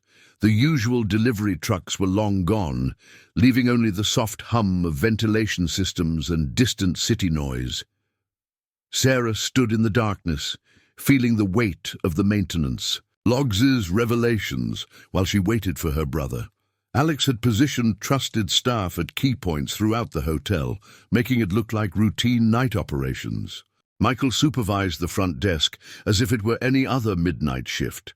Even the late-night room service deliveries were carefully choreographed to maintain an appearance of normalcy while providing surveillance coverage. You always did know how to build a good security screen. Adrian's voice came from the shadows. He stepped into a patch of dim light, looking more like the brother she remembered. Just like when we used to sneak cookies from the kitchen, create a distraction in one place while operating in another. The whole hotel's been doing that for 30 years, hasn't it? Sarah moved closer, noting how he positioned himself to watch all approaches, hosting galas and business conferences while protecting whistleblowers and witnesses. Adrian smiled, a flash of their old connection warming his eyes. Edward Reynolds was a genius that way. He understood that the best security isn't about locks and cameras. It's about creating a space so normal that no one questions what happens inside it. Like Phoenix tried to do, but in reverse. Sarah pulled out the device he'd given her. "I've been studying the files. They're not just building a surveillance network, they're creating blind spots, places where certain people can operate without oversight." "Now you're seeing it." Adrian leaned against a stack of empty crates. "Think about it like a chess. And board. Phoenix isn't interested in watching every piece. They want to control which squares are visible and which stay dark. Every hotel in their network becomes a pocket of shadow where power brokers can make moves nobody sees." A noise from above made them both tense, but it was just the late-night laundry cart, part of Alex's cover operations. Adrian relaxed slightly, pulling out a laptop. "What I'm about to show you explains why David Martinez had to die," he typed, rapidly bringing up a series of documents. "Phoenix isn't just about gathering secrets, it's about creating them. They're building what they call narrative rooms in hotels across the world." Sarah leaned in, studying the schematics. Narrative rooms? Spaces designed to create compromising situations. Everything is controlled. The temperature, the lighting, even the air pressure. They can make a perfectly innocent meeting look suspicious or make criminal conspiracy appear legitimate. It's theater on a global scale, with hotels as their stages.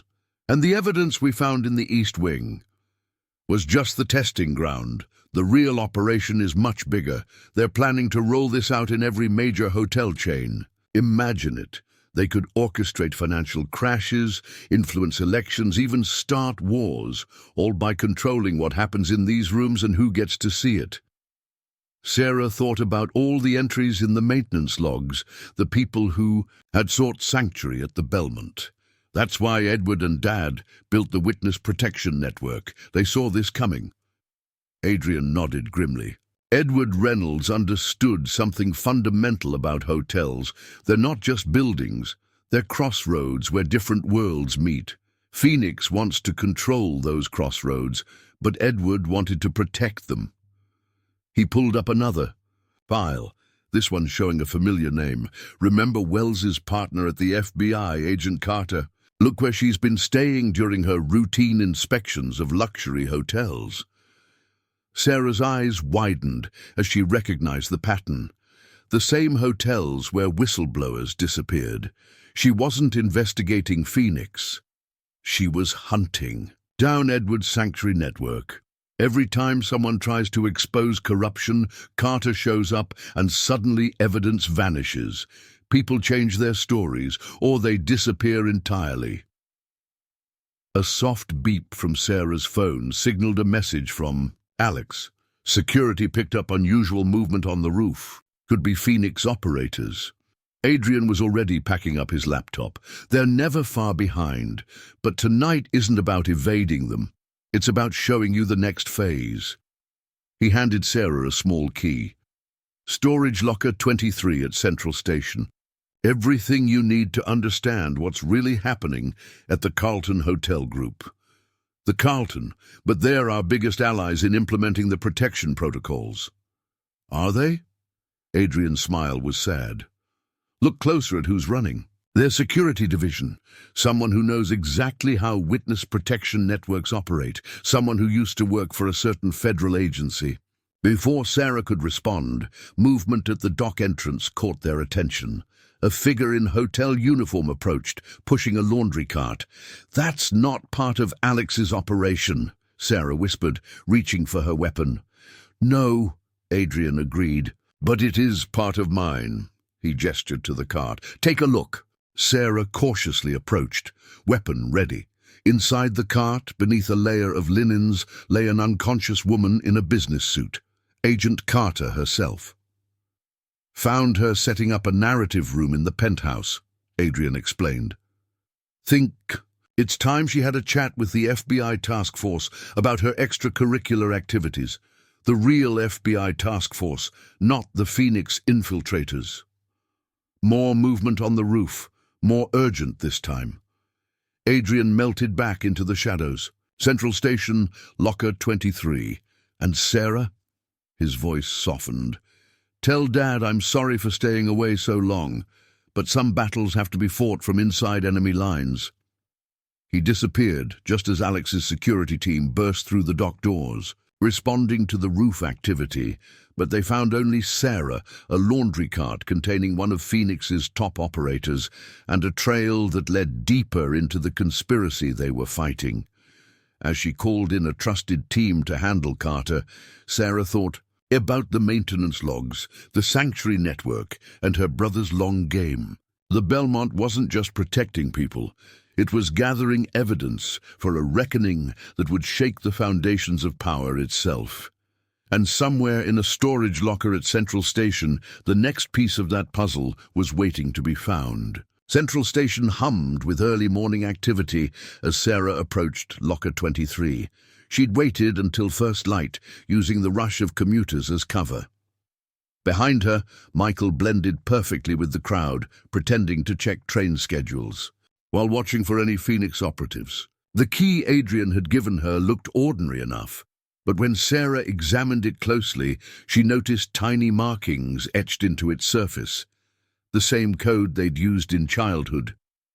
It translated to a simple message: trust, but verify. Classic. Adrian, she muttered, pulling out her phone to scan the key. Just as she suspected, it contained a microchip. Her brother hadn't just given her access to the locker, he'd given her proof she was opening the right one. The locker door swung open with a metallic groan.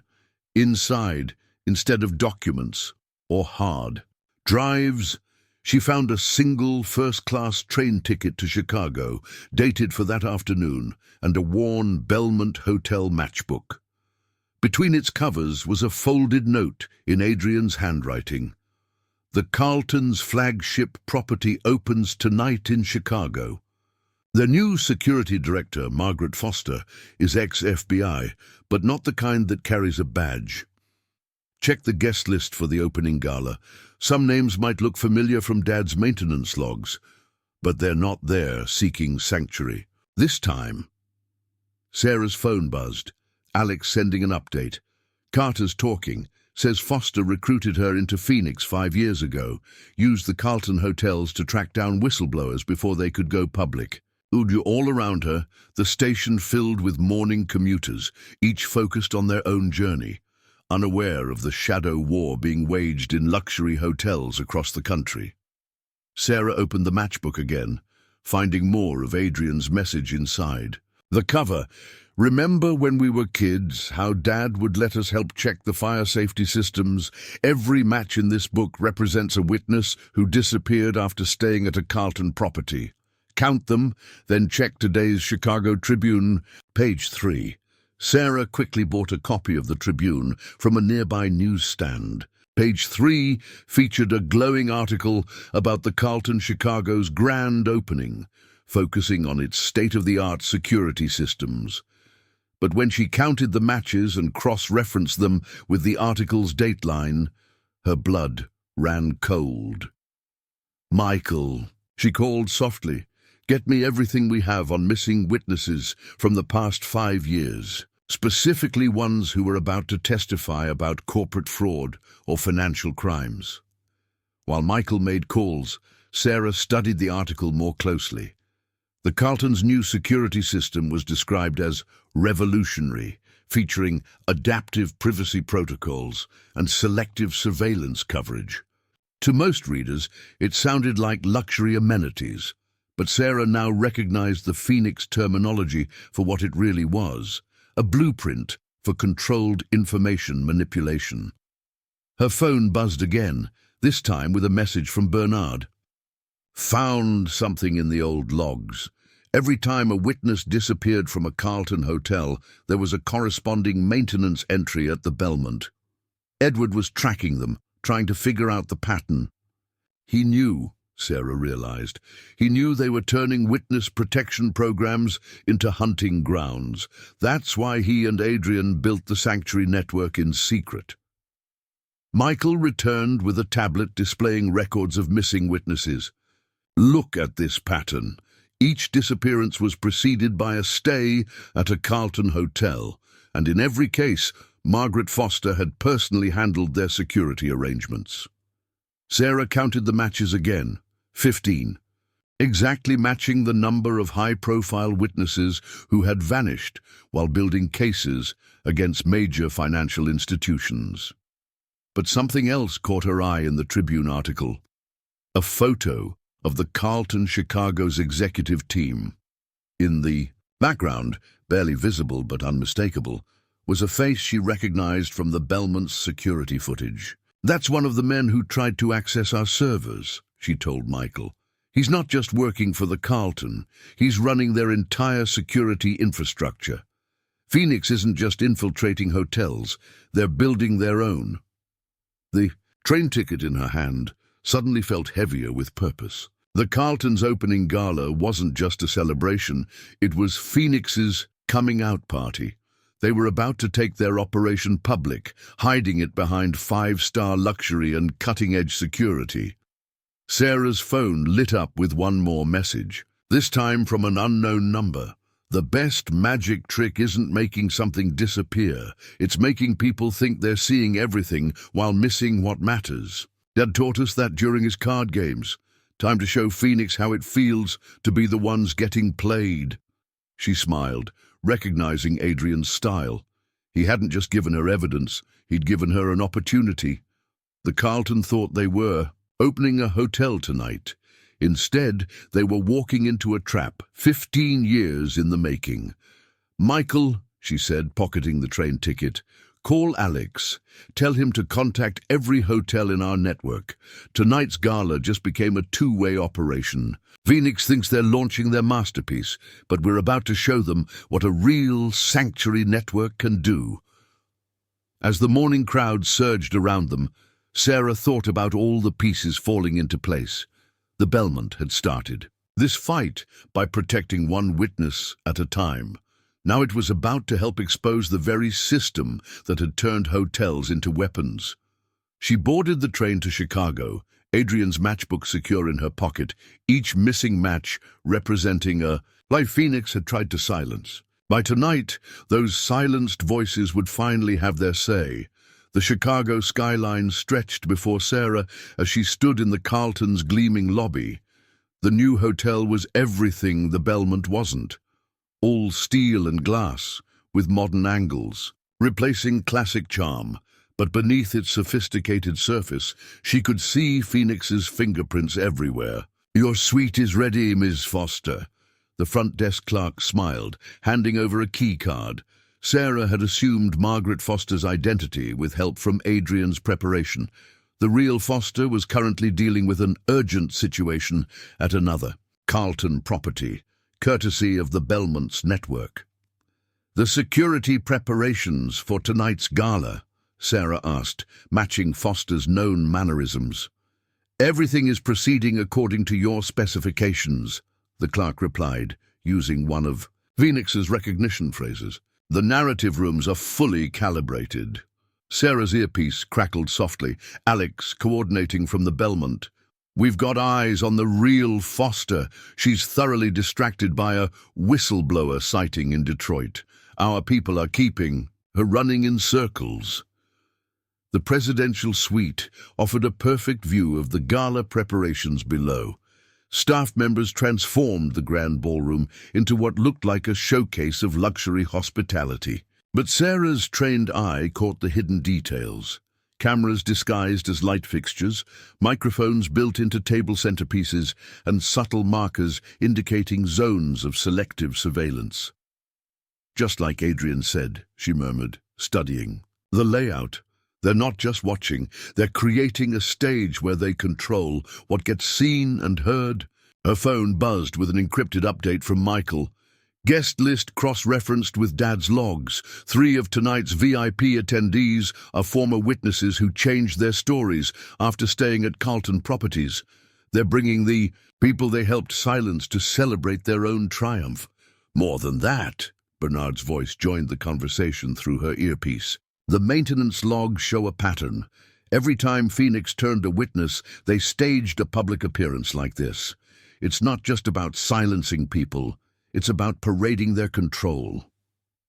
Sarah opened Adrian's matchbook, studying the codes hidden in its design. They're getting cocky. Tonight's guest list includes CEOs, politicians, even judges. They want everyone to see their power, but only the way they control it. Alex's voice returned. Our network is in position. Every hotel connected to the Belmont Sanctuary system has teams ready the moment Phoenix activates their narrative rooms for the gala. We activate ours, Sarah finished, but not just in the Carlton, everywhere. She moved through the suite, checking the hidden details Adrian had warned her about. The room's privacy features were actually Phoenix's latest surveillance technology, capable of recording everything while making it look like nothing was being monitored. Found the control hub, she reported, locating a hidden panel behind. An abstract painting. They've wired the entire hotel just like the Belmont's East Wing, but on a massive scale. Every room is a potential trap.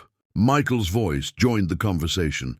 Evelyn Martinez just confirmed something interesting. The routine maintenance team Phoenix hired for the gala setup. They're the same crew that installed the systems where David was killed. Sarah's hand tightened on Adrian's matchbook.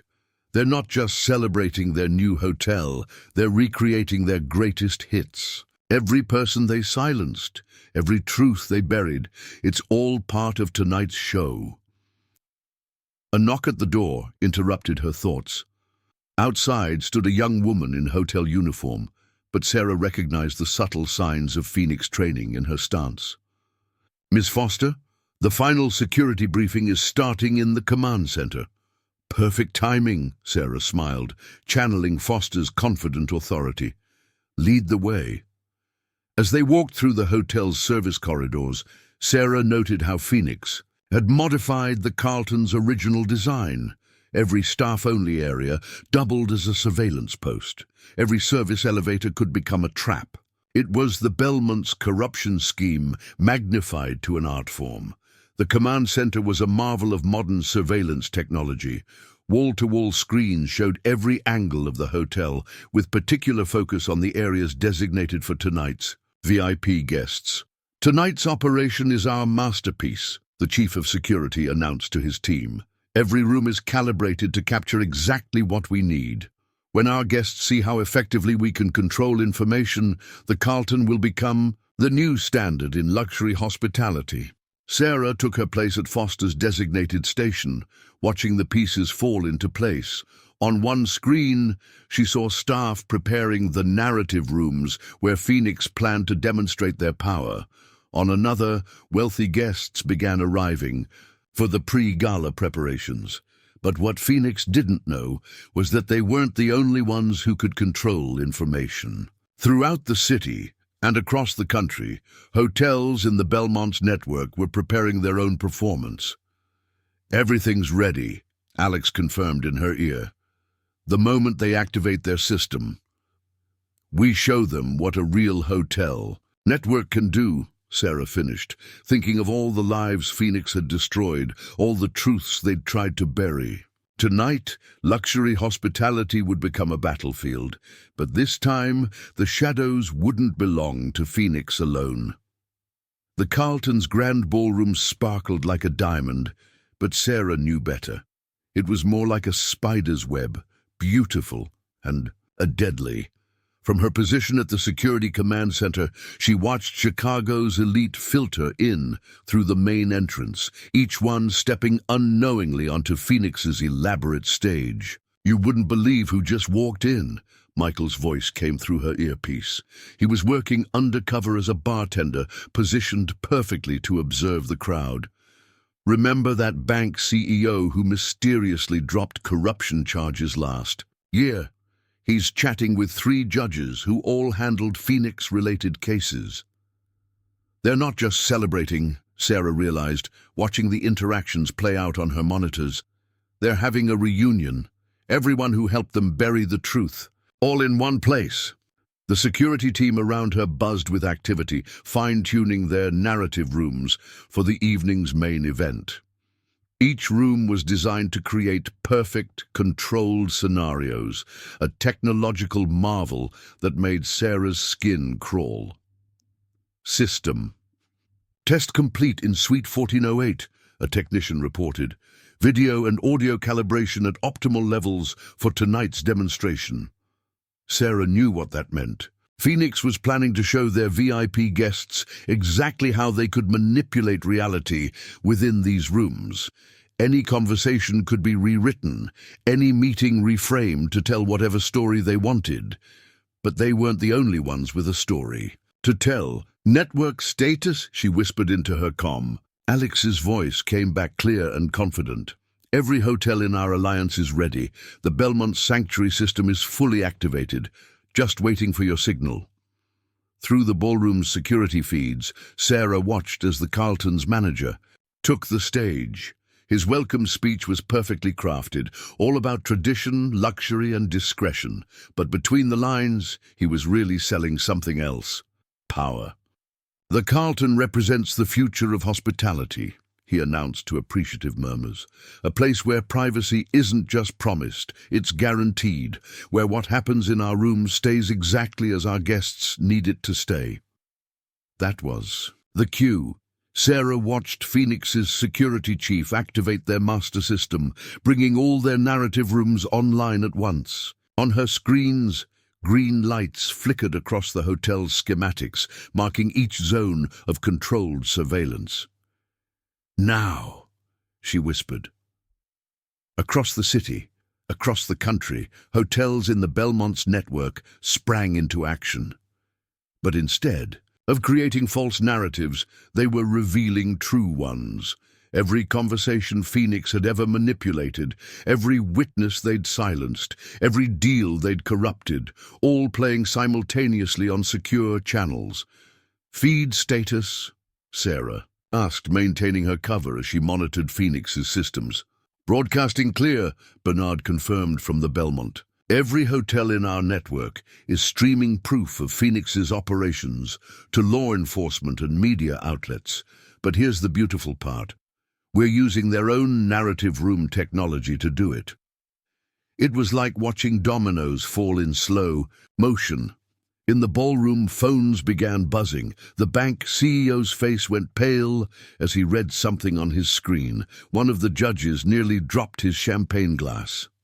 "Ms. Foster," a technician called urgently. "We're detecting unauthorized data streams. Someone's piggybacking on our system." "Lock it down," Sarah ordered, knowing it was already too late. Adrian's modifications to their technology were doing exactly what he'd planned, turning Phoenix's own methods against them. Through her earpiece, she heard Michael reporting from the ballroom. "You should see their faces. Every guest just received proof of their own involvement in Phoenix's operations. Emails, recordings, bank transfers, everything they thought was buried in those narrative rooms." The Carlton's manager was still speaking, unaware of the chaos spreading through his audience. "Tonight, we demonstrate our commitment to protecting our guests' most sensitive moments." "About that," a new voice cut through the ballroom speakers, Adrian's voice clear and confident. "Let's talk about what really happens in those protected moments."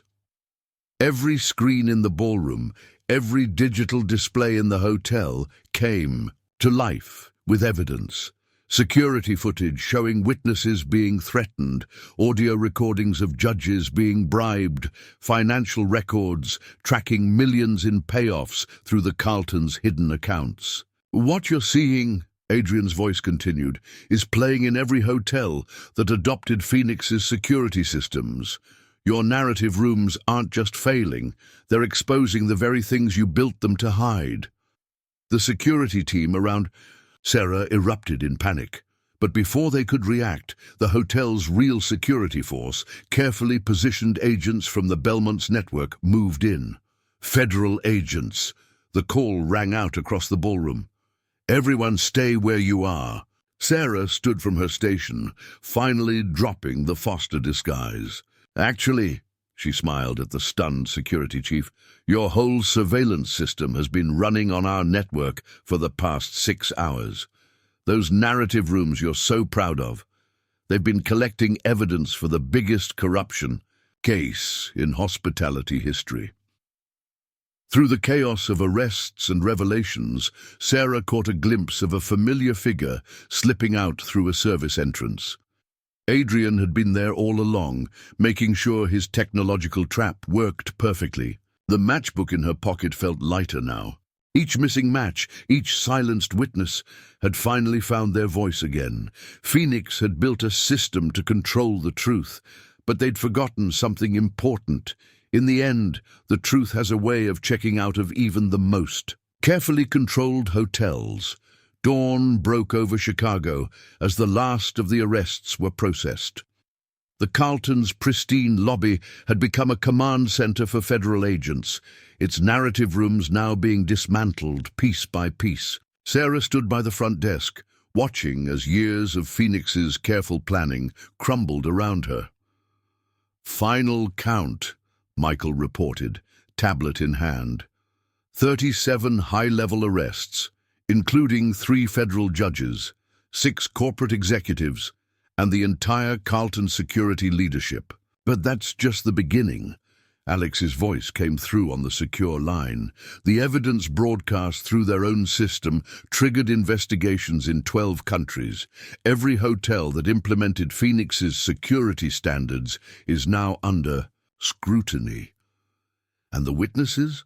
Sarah asked, thinking of the matches in Adrian's book, already making contact through the Belmont's network. Turns out, when Phoenix forced them into silence, many of them kept gathering evidence. They were just waiting for a chance to be heard. Bernard joined the conversation from his position at the Belmont. The maintenance logs are proving invaluable. Every time Phoenix silenced someone, Edward made a coded entry. Now those entries are helping prosecutors connect the dots between different operations. Sarah watched as forensics teams catalogued the Carlton's surveillance equipment. What looked like standard luxury hotel features, elegant light fixtures, tasteful wall panels, even the art pieces, had all been part of Phoenix's elaborate control system. Ms. Chen, a young agent, approached, holding a familiar device. We found this in the main server room. Well, you should see this. The device was Adrian's, or one very like it. When activated, it displayed a message only she could decode. Some ghosts prefer to stay in shadows, but that doesn't mean they're lost. Check the old maintenance office at the Belmont. Dad's card tricks weren't just for entertainment. He's not coming in, is he? She asked the empty air, knowing her brother would have ways of hearing. As if in response, every phone in the lobby chimed simultaneously. On each screen appeared a simple message.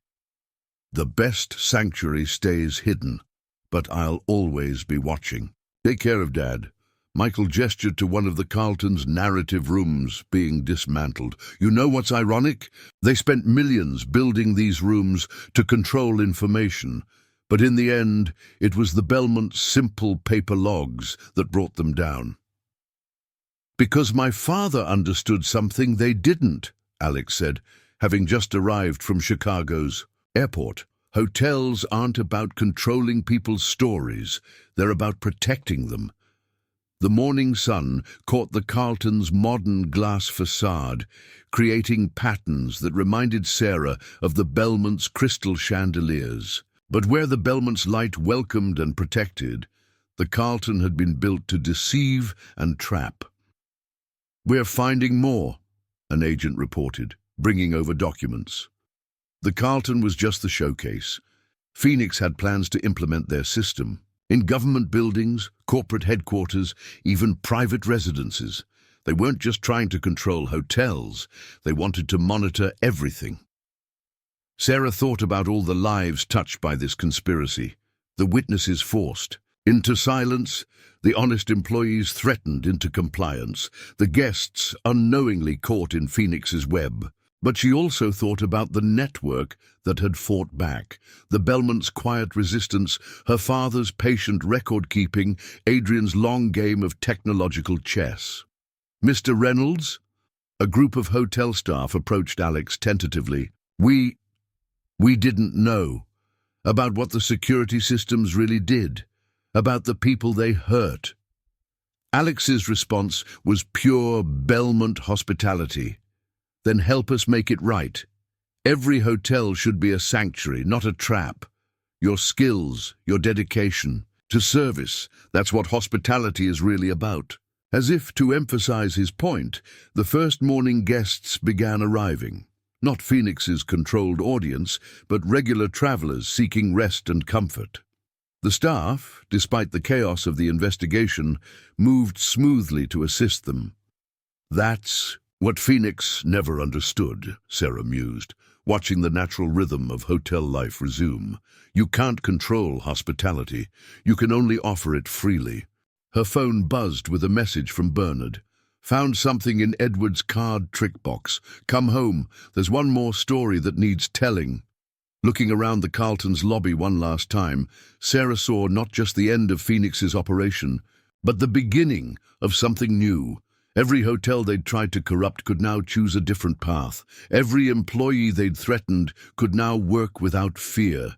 Every guest could now trust that their privacy meant actual privacy, not manipulated narratives. "Michael," she called, "make sure our network gets the full list of affected properties. The Belmont's protection protocols aren't just about security anymore. They're about redemption." As she headed for the airport, Sarah thought about Adrian's matchbook, now evidence in what would become one of the largest corruption cases in history. Each missing match represented someone who'd lost their voice to Phoenix's schemes.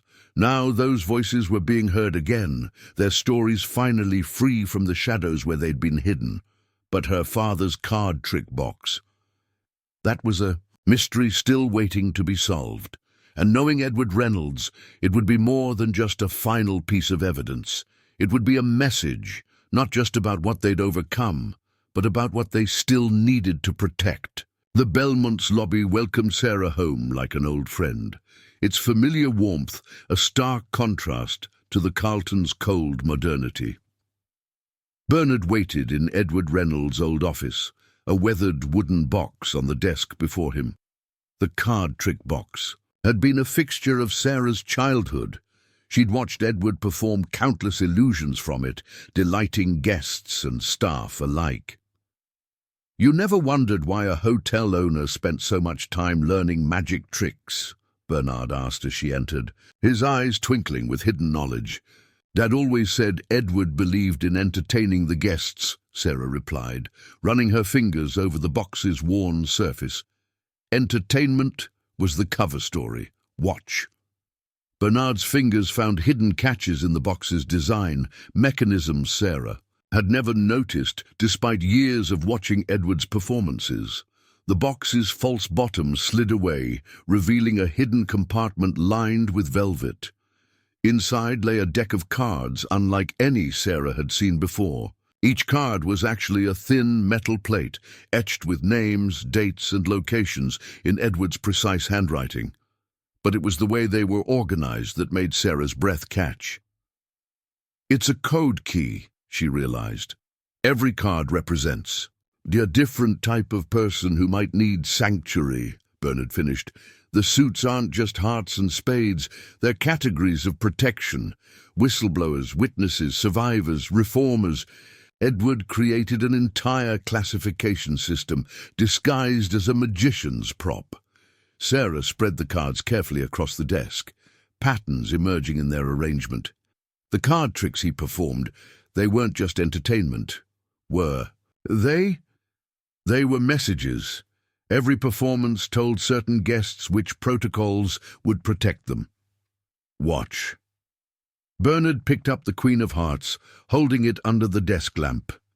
Hidden marks appeared in the metal, visible only at specific angles, routing codes, safe house locations, contact protocols, everything a person would need to disappear into the sanctuary network.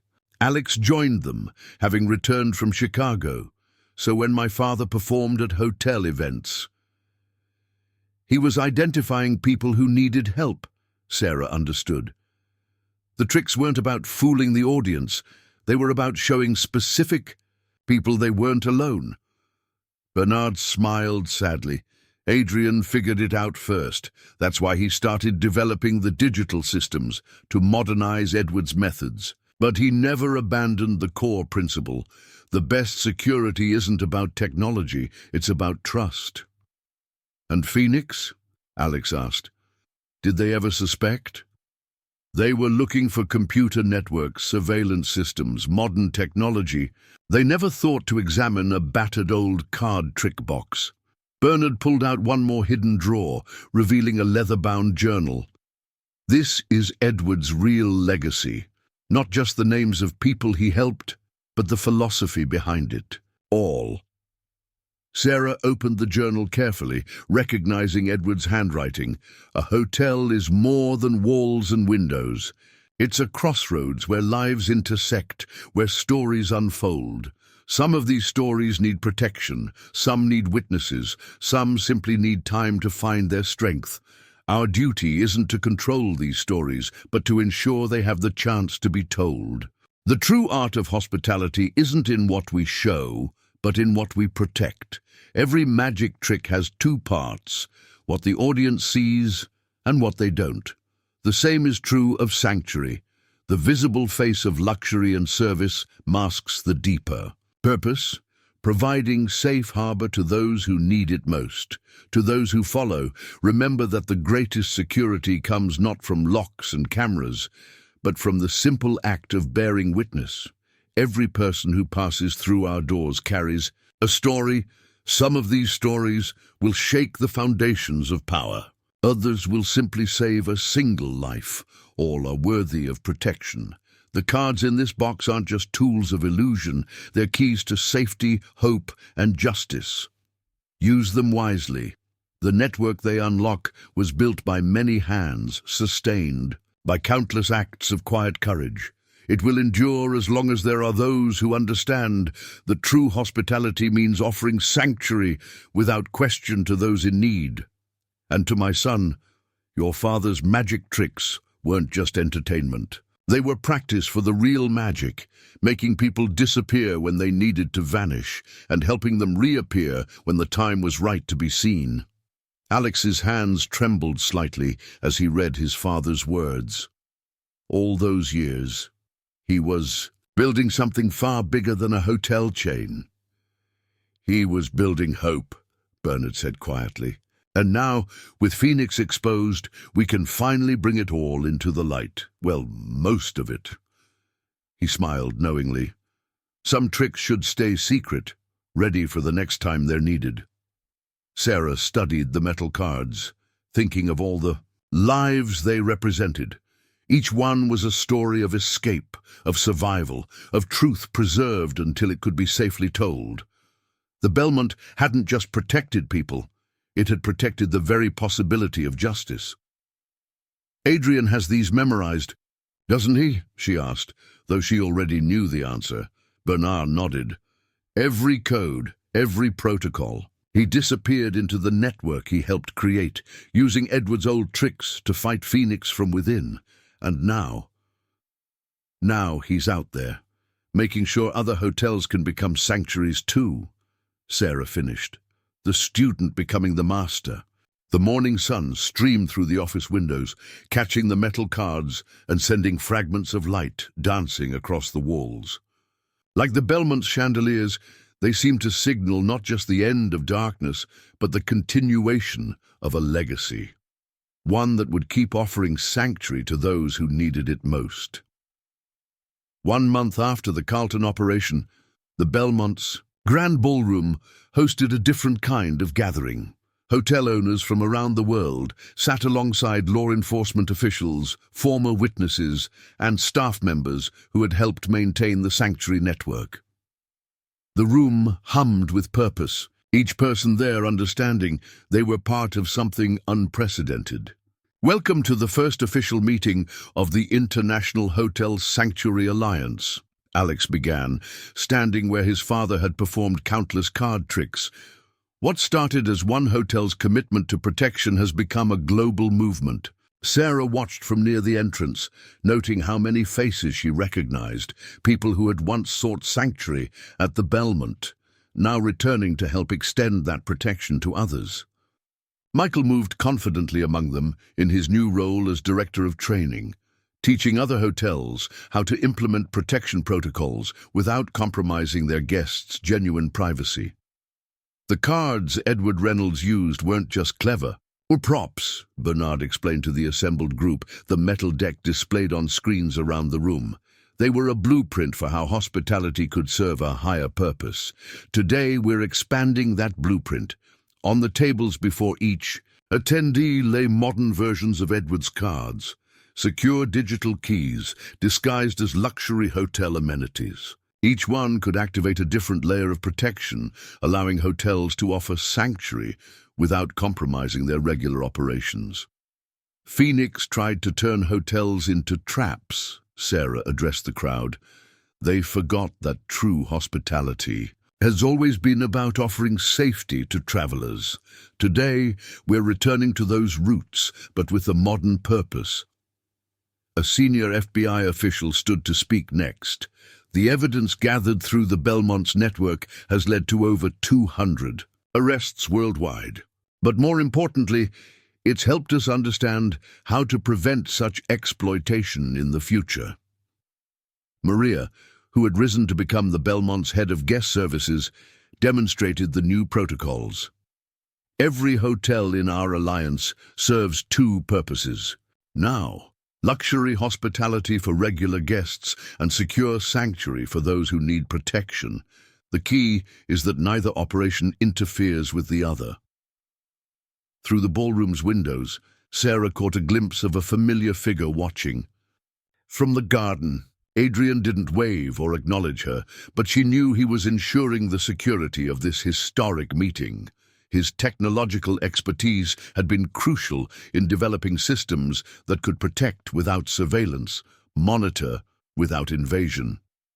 "The Carlton properties have been reformed," Alex continued. "Their new management has committed to our principles, turning spaces designed for control into genuine sanctuaries. The narrative rooms have been converted into secure meeting spaces for whistleblowers and witnesses." Evelyn Martinez, now heading a witness support program, shared her perspective. What David discovered, what he died protecting, wasn't just evidence of corruption. It was proof that hotels could be more than businesses. They could be guardians of truth. The presentation screens showed maps of the growing network, hundreds of hotels across every continent, each one a potential safe harbor. But unlike Phoenix's system of control, this network operated on trust and protection rather than surveillance and manipulation. "Every hotel has its own version of Edward's card tricks now," Bernard explained. "Different signals, different methods, but the same purpose, letting people who need help know where to find it." Sarah's phone buzzed with a message from an unmarked number. "The best magic tricks work because people want to believe in something good. Dad knew that. So did Edward. Now the whole world gets to see what they built." As if on cue, the ballroom's lights dimmed slightly, and familiar music began to play, the same tune Edward Reynolds had used during his card performances. On every screen, his journal appeared, its words a reminder of their mission. Hospitality isn't just about comfort. It's about sanctuary. Every traveler carries a story. Some of these stories can change the world, but only if we protect them long enough to be told. The International Hotel Sanctuary Alliance wasn't just an organization. It was a revolution in how the hospitality industry viewed its purpose. Each property became not just a place to rest, but a potential lifeline for those fighting to expose corruption or escape danger. Phoenix thought they could control the future of hospitality, Alex concluded.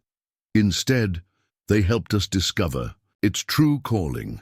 Every hotel in our alliance now serves its guests in two ways, through visible luxury and invisible protection. After the meeting, Sarah found Adrian's matchbook on a side table. Inside was a new message. Some ghosts prefer to stay hidden, but that doesn't mean they're not protecting what matters. The network is growing. Keep watching the shadows. I'll be there when needed. The Belmont's chandeliers cast their familiar patterns across the ballroom, but now these lights seemed to carry a deeper meaning. Each sparkle represented not just luxury and tradition, but the promise of sanctuary for those who needed it most. What had started with one owner going undercover in his own hotel had evolved into something Edward Reynolds could never have imagined. A global network of sanctuaries, each one ready to protect the stories that needed to be told, the truths that needed to be preserved, and the people brave enough to tell them. 6 months after the formation of the International Hotel Sanctuary Alliance, the Belmont's lobby witnessed a quiet but powerful moment. A young woman approached the front desk, her hands trembling slightly as she laid down a playing card, the Queen of Hearts, from a seemingly ordinary deck. Michael, now training new staff in protection protocols, recognized the signal immediately. Without changing his professional demeanor, he activated the sanctuary procedures Edward Reynolds had designed and Adrian had perfected. "Welcome to the Belmont," he said warmly, using specific phrases that would tell her she was safe. "We've been expecting you." From her position near the concierge desk, Sarah watched the interaction unfold. The woman was a corporate accountant who had uncovered a massive environmental fraud. Like so many before her, she had found her way to the Belmont through the invisible network that now spanned the globe. "It's amazing to watch," Bernard said softly, wheeling up beside her. Edward's system evolved but unchanged in its essence. Every day, someone finds sanctuary because of what we built. The Alliance had transformed the hospitality industry in ways both visible and hidden. Luxury hotels still offered their premium services and amenities, but beneath the surface, a new purpose thrived. Each property in their network had developed its own version of Edward's card tricks, subtle signals that told those in need where to find protection. Sarah's phone buzzed with an update from Alex, who was overseeing the conversion of another former Carlton property. "You should see this place now. Every narrative room has been turned into a secure space for witnesses to share their stories. Phoenix tried to trap people. We're helping them break free." Through the lobby windows, she caught a glimpse of Adrian's reflection in the glass, or thought she did. He remained a ghost in the system, appearing when needed, ensuring the network's security while never fully emerging from the shadows. "Your brother sent something interesting," Bernard mentioned, pulling out his tablet. "Pattern analysis of recent sanctuary requests. Look at the distribution." The data showed something remarkable. Hotels in their alliance weren't just protecting individual whistleblowers anymore. They were becoming hubs for positive change. When one person found sanctuary and shared their story, others in similar situations gained courage to come forward. "It's like ripples in a pond," Maria observed, joining them with fresh data from the guest services department. "Each person we protect inspires others to speak up.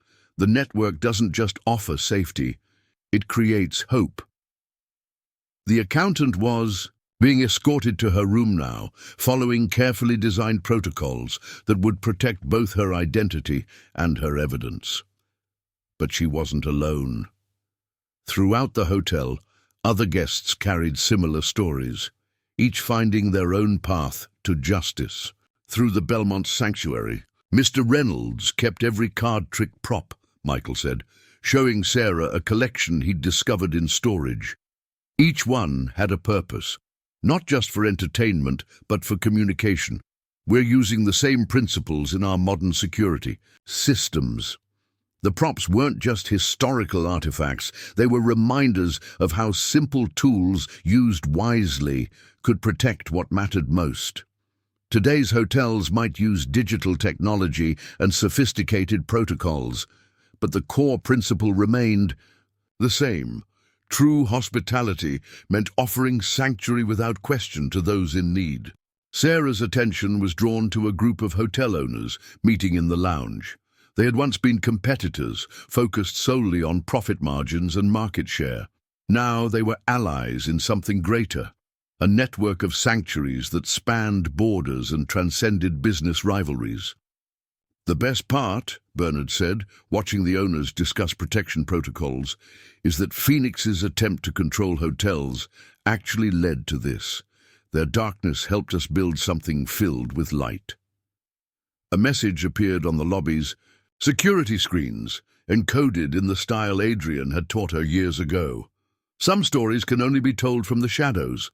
Others need to shine in full light. The trick is knowing which is which. Keep watching the spaces in between. As evening fell, the Belmont's chandeliers cast their familiar patterns across the lobby. But now each light seemed to carry a deeper meaning, not just illumination, but illumination with purpose. Every guest who passed through their doors might be carrying a story that could change the world, and the Belmont was ready to protect each one. "Your father would be proud," Sarah told Alex as he returned from his inspection of the reformed Carlton property. "The Belmont isn't just a hotel anymore, it's a symbol of what hospitality truly means." "It always was," Alex smiled, watching the accountant return from her room, standing taller now, more confident. "We just needed to be reminded of our true purpose." As night settled over the city, hotels in their alliance continued their dual mission, offering luxury to ordinary guests while providing sanctuary to those who needed it most. The legacy of one owner going undercover in his own hotel had sparked a revolution in how the industry saw its role in the world. And somewhere in the shadows, Adrian Chen watched over the network he had helped create, ensuring that the Belmont's promise of sanctuary would never be corrupted again. Some guardians worked in the light, others in darkness, but all served the same purpose, protecting the stories that needed to be told. 1 year to the day after Alex Reynolds first stood across the street from the Belmont in disguise, he found himself in the same spot, but everything had changed. The hotel's facade glowed with renewed purpose, its windows no longer hiding secrets of corruption, but sheltering stories of justice and hope.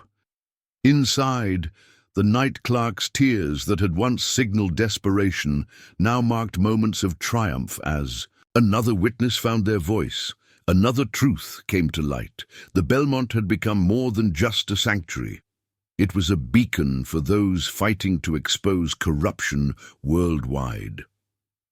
Sarah Chen sat in Edward Reynolds' old office, now a command center for their global network. The worn card trick box held a place of honor on the desk, its hidden compartment still protecting some of the original metal cards. But beside it sat modern tools of sanctuary, secure communication devices disguised as luxury amenities, each one part of Adrian's evolving security system. "You won't believe who just checked in," Michael reported, entering with a tablet displaying security feeds. "Remember that Phoenix operative who nearly exposed our network last month? She's here, but not as a threat. She's seeking sanctuary herself." Bernard wheeled to the monitors, his eyes twinkling. The best magic tricks work because even the skeptics eventually want to believe in something good. The former Phoenix operative had arrived carrying what looked like an ordinary hotel loyalty card, but Sarah recognized Adrian's handiwork in its design. Her brother was still out there, turning former enemies into allies, weaving an ever-stronger network of protection. Full circle, Alex mused, joining them in the office. A year ago, I went undercover because one hotel was being corrupted. Now that same corruption has led to the greatest transformation in hospitality history. Through the security feeds, they watched the daily life of the Belmont unfold. Regular guests enjoyed its luxury and service, unaware they were staying in, a place that doubled as a global hub for justice. Behind the scenes, carefully trained staff maintained both missions with practiced ease. Latest numbers from the Alliance, Maria announced, bringing in fresh reports. Over 300 hotels worldwide now operating as sanctuaries. Thousands of witnesses protected, dozens of major corruption cases exposed. All because one owner decided to see his hotel through different eyes. Sarah's phone buzzed with a message in the old code she shared with Adrian. Some stories end, others transform. The best ones do both. Look in Dad's favorite magic prop, the one he never used in shows. Bernard smiled knowingly, reaching for a dusty wooden dove cage tucked away on a shelf. Edward's signature trick that he never performed, because it wasn't really a prop at all. Inside the cage, they found a letter written in Edward Reynolds' hand, dated just before his death. To those who guard the sanctuary, a hotel is more than walls and rooms. It's a crossroads where lives intersect, where stories begin and end, where truth finds its voice. I built the Belmont to be such a crossroads, but you have made it something greater, a beacon of hope in a world that desperately needs it. To my son, your undercover journey showed you what I always knew, that true hospitality means protecting. More than just comfort, it means guarding the very possibility of justice. To Bernard and his children, your dedication to this mission has been its heartbeat. Sarah's courage and Adrian's ingenuity have transformed our simple sanctuary into a global force for good. To all who carry this work forward, remember that the greatest magic isn't in making things disappear, but in helping truth reappear when it's needed most. Every guest who finds sanctuary here becomes part of our story, a story of light overcoming, shadow of hospitality becoming heroism. The Belmont was never meant to be just one hotel. It was meant to be an idea, a promise that somewhere in this world there will always be a place where truth can find shelter and justice can take root. Keep the lights burning bright. Edward Reynolds. As if in response to his words, the Belmont's chandeliers seemed to glow more intensely, their light reflecting off the tears in Alex's eyes. Outside the office windows, they could see guests arriving, each one potentially carrying a story that could change the world. We did more than save. One hotel, Sarah realized. We rediscovered what hospitality truly means. Through the security feeds, they watched their network in action. A journalist finding safe haven in Singapore, a corporate whistleblower protected in Dubai, a rights activist securing evidence in London. Each hotel in their alliance had become a chapter in the story Edward Reynolds had started and his son had helped write. And somewhere in the shadows, Adrian Chen continued his work, ensuring their sanctuary remained strong. His message system had evolved into something Phoenix could never have imagined, a web of protection built on trust rather than control. The night deepened, but the Belmont glowed with purpose. In the lobby, Michael trained new staff in the art of protection, teaching them to read the subtle signals that meant someone needed help. In the renovated East Wing, Maria coordinated with hotels across the globe, each one part of their growing alliance. 1 year had transformed not just the Belmont, but the very meaning of luxury hospitality. What had started with an owner's undercover mission had become a movement, turning hotels from simple businesses into guardians of truth. The sanctuary network Edward Reynolds had dreamed of, that Bernard had protected, that Adrian had modernized, and that Alex had helped expand, now stood as a testament to a simple truth. Sometimes the greatest acts of service happen not in the spotlight, but in the quiet moments when one person chooses to help another find their voice. As midnight approached, the Belmont's lights continued to shine, each one a promise that somewhere in this world there would always be a place where truth could find shelter, where justice could take root, and where the simple act of hospitality could change the world, one story at a time.